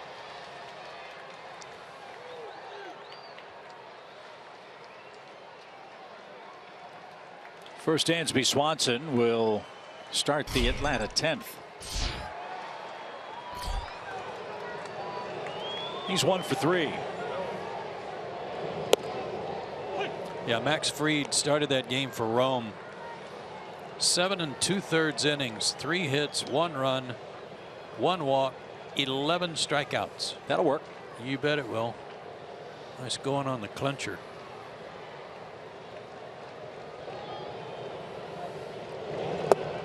No, he didn't.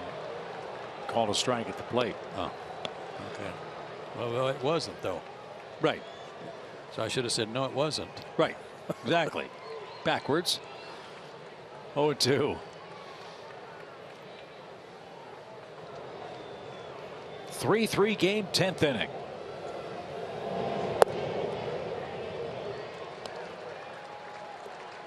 We've got some video coming in from the locker room for the Rome Braves. Always fun watching players celebrate a playoff victory.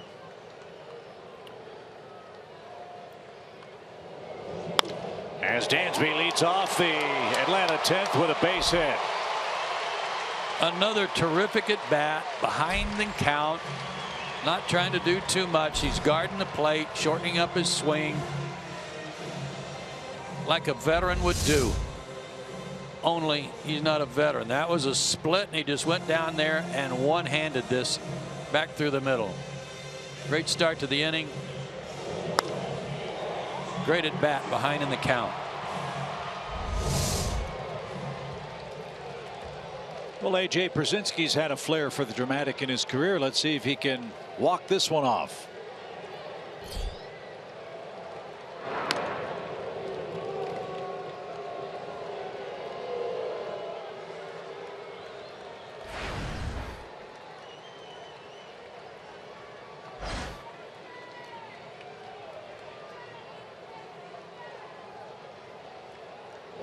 Good news in Gwinnett. Blake Lally with a sacrifice fly. Gwinnett takes a 5-4 lead in the 8th. Here it's 3-3. Bottom 10, 1 on, nobody out.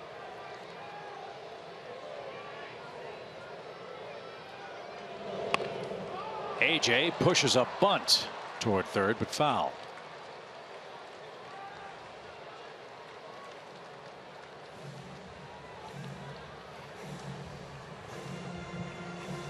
Guessing he did that on his own, but more signs from Bo Porter.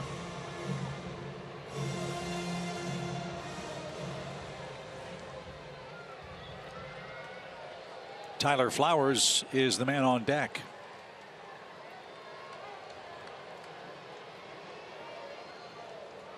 Oh, and 1.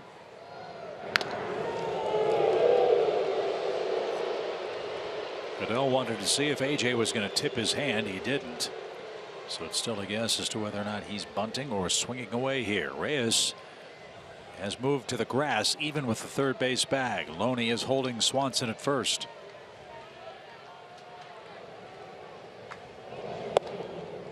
Way high.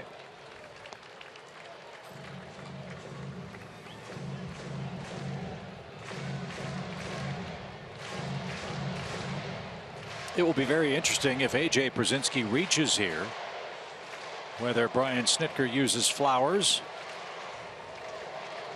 or brings out a pitcher to bunt, perhaps.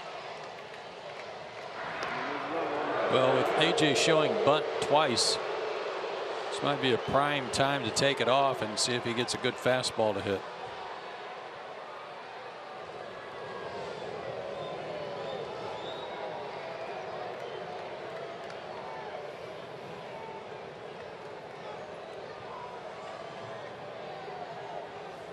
All the way to the backstop. Thank you very much.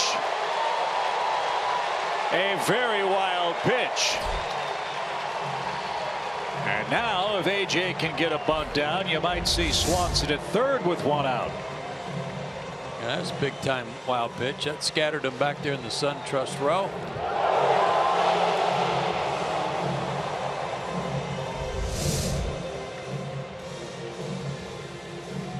New set of signs with a runner at second base.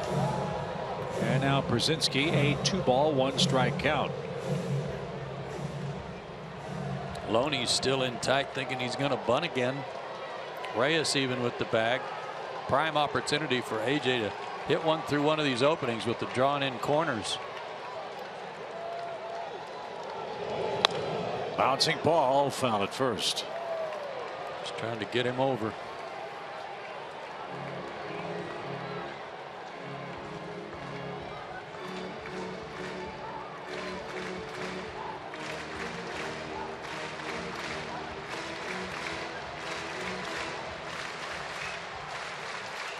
If his split is his out pitch, and it's supposed to be, let's see if that's where he goes.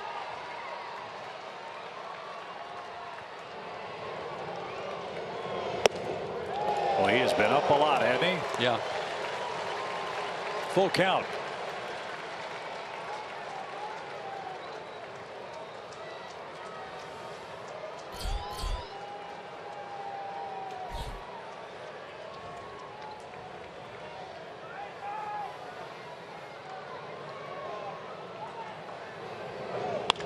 Hot shot, base hit left field. Swanson broke back towards second. And Atlanta runners are at the corners. AJ hit it the other way and was hoping to end the game with a single. Instead, they're at the corners with nobody out. That would have been a tremendous walk-off for him.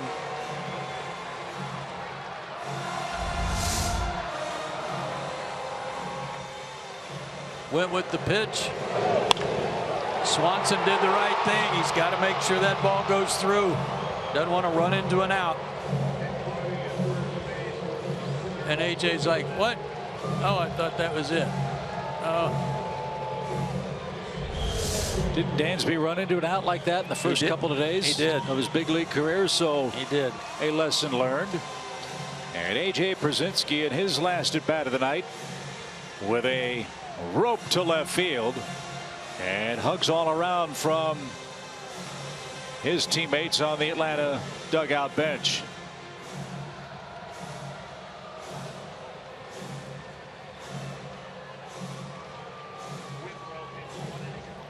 So Matt Whistler is going to come on and pinch run at first base.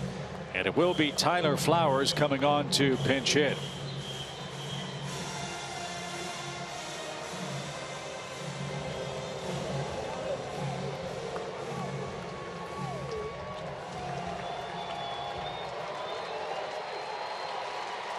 Infield in. They don't care about Whistler. Just need to cut the runner off the plate to keep the game going.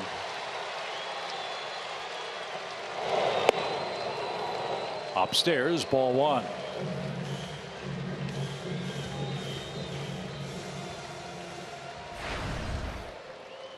Swanson led off with a single, took second on a wild pitch, moved to third on AJ Brzezinski's 10th inning hit.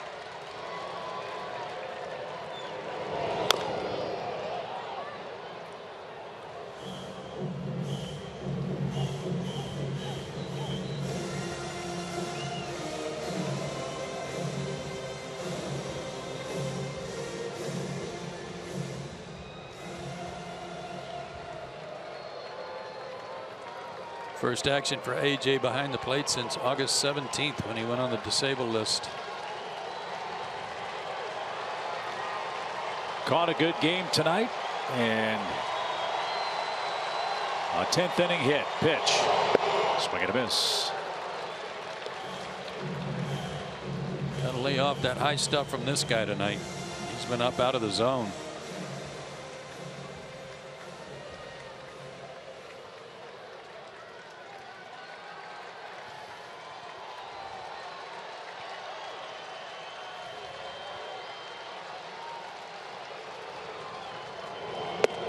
He couldn't.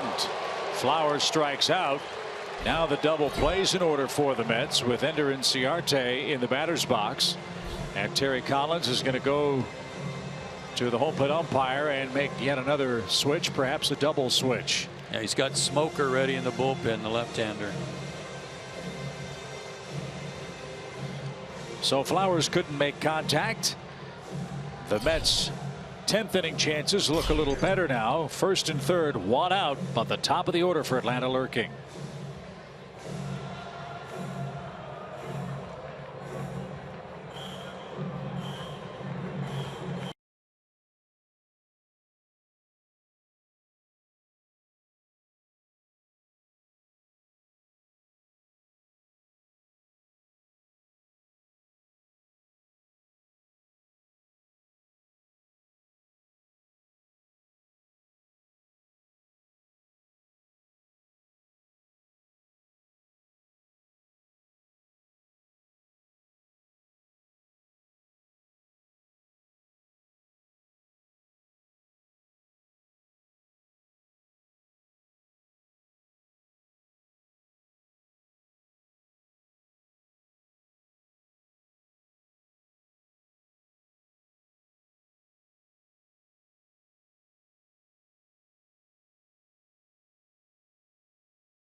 Back out there for the New York Mets. Former Gatorade Player of the Year in Georgia. He's going to go to play college baseball for Clemson, but the Nationals took him as a first-round pick in 2007. And sadly for Josh, all kinds of arm and elbow problems really sidelined his big league career. But here he is, a lot of hard work, a lot of minor league mileage, independent leagues, and having a chance to have an impact for the Mets in the last weeks of the season. Well, the Mets are going to go with 5 infielders here behind him. They made a double switch, and Kelly is in. He's going to play right behind the mound, and they're going to go with 2 outfielders. They're hoping that Smoker will be able to get Inciarte to hit the ball on the ground at somebody. That's Ty Kelly. And Bruce and Cespedes will remain in the outfield. Granderson is out of the game. So 5 infielders for New York with Ender Inciarte in the batter's box. He's doubled, scored, and is 1 for 4. And the outfielders now coming into real shallow depth. And a strike. Does this mess you up as a hitter, seeing that extra infielder right behind the mound? I don't think so. I mean, he's right in the path of the pitch. You're seeing it right out of his jersey, but I don't think you're concentrating on that at this point. What a stop by Rivera, a body block that saved a base and maybe the game. I've seen it happen so many times before, Chip, where a manager goes to this in an effort to make sure nothing gets through, and then only to have the pitcher throw one away. What a stop by Rivera.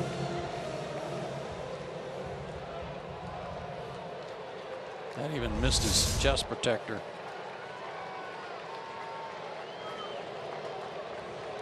One ball, one strike. Popped him up.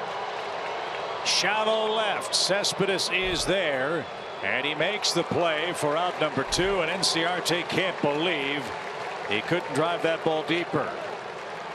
And now time will be called. Kelly is making his way to the bench. He needs a different glove. He's going to go to the outfield for Curtis Granderson. The rest of the Mets infield can back up to normal depth because there are 2 outs in the inning and runners are still at the corners. Now, is Kelly going to go to center, or is Terry Collins going to move Cespedes to center? And the answer is Kelly will stride out to Granderson's spot.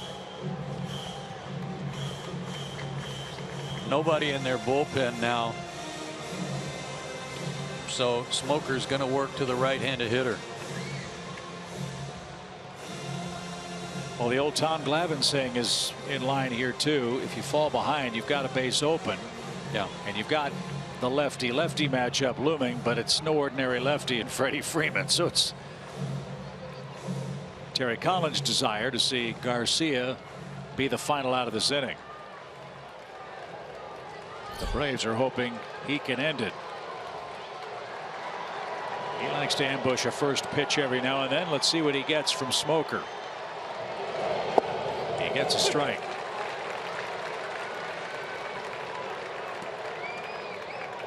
First and third for the Braves, a strikeout, a pop out, and now Garcia, the hitter, with 2 down. Way outside, and another great stab. Woo. 2 outstanding plays by Rene Rivera.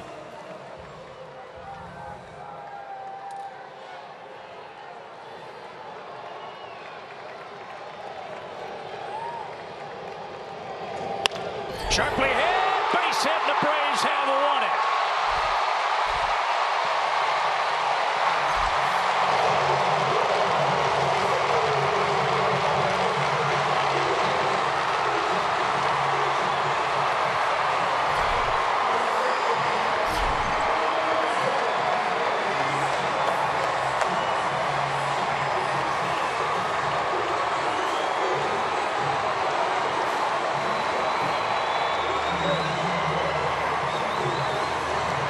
The Braves play the role of the spoiler beautifully tonight. They beat the Mets in 10 innings by a final score of 4-3. They fell behind 2-1 after 1, but Garcia rips one up the middle. No chance for the Mets to stab this one.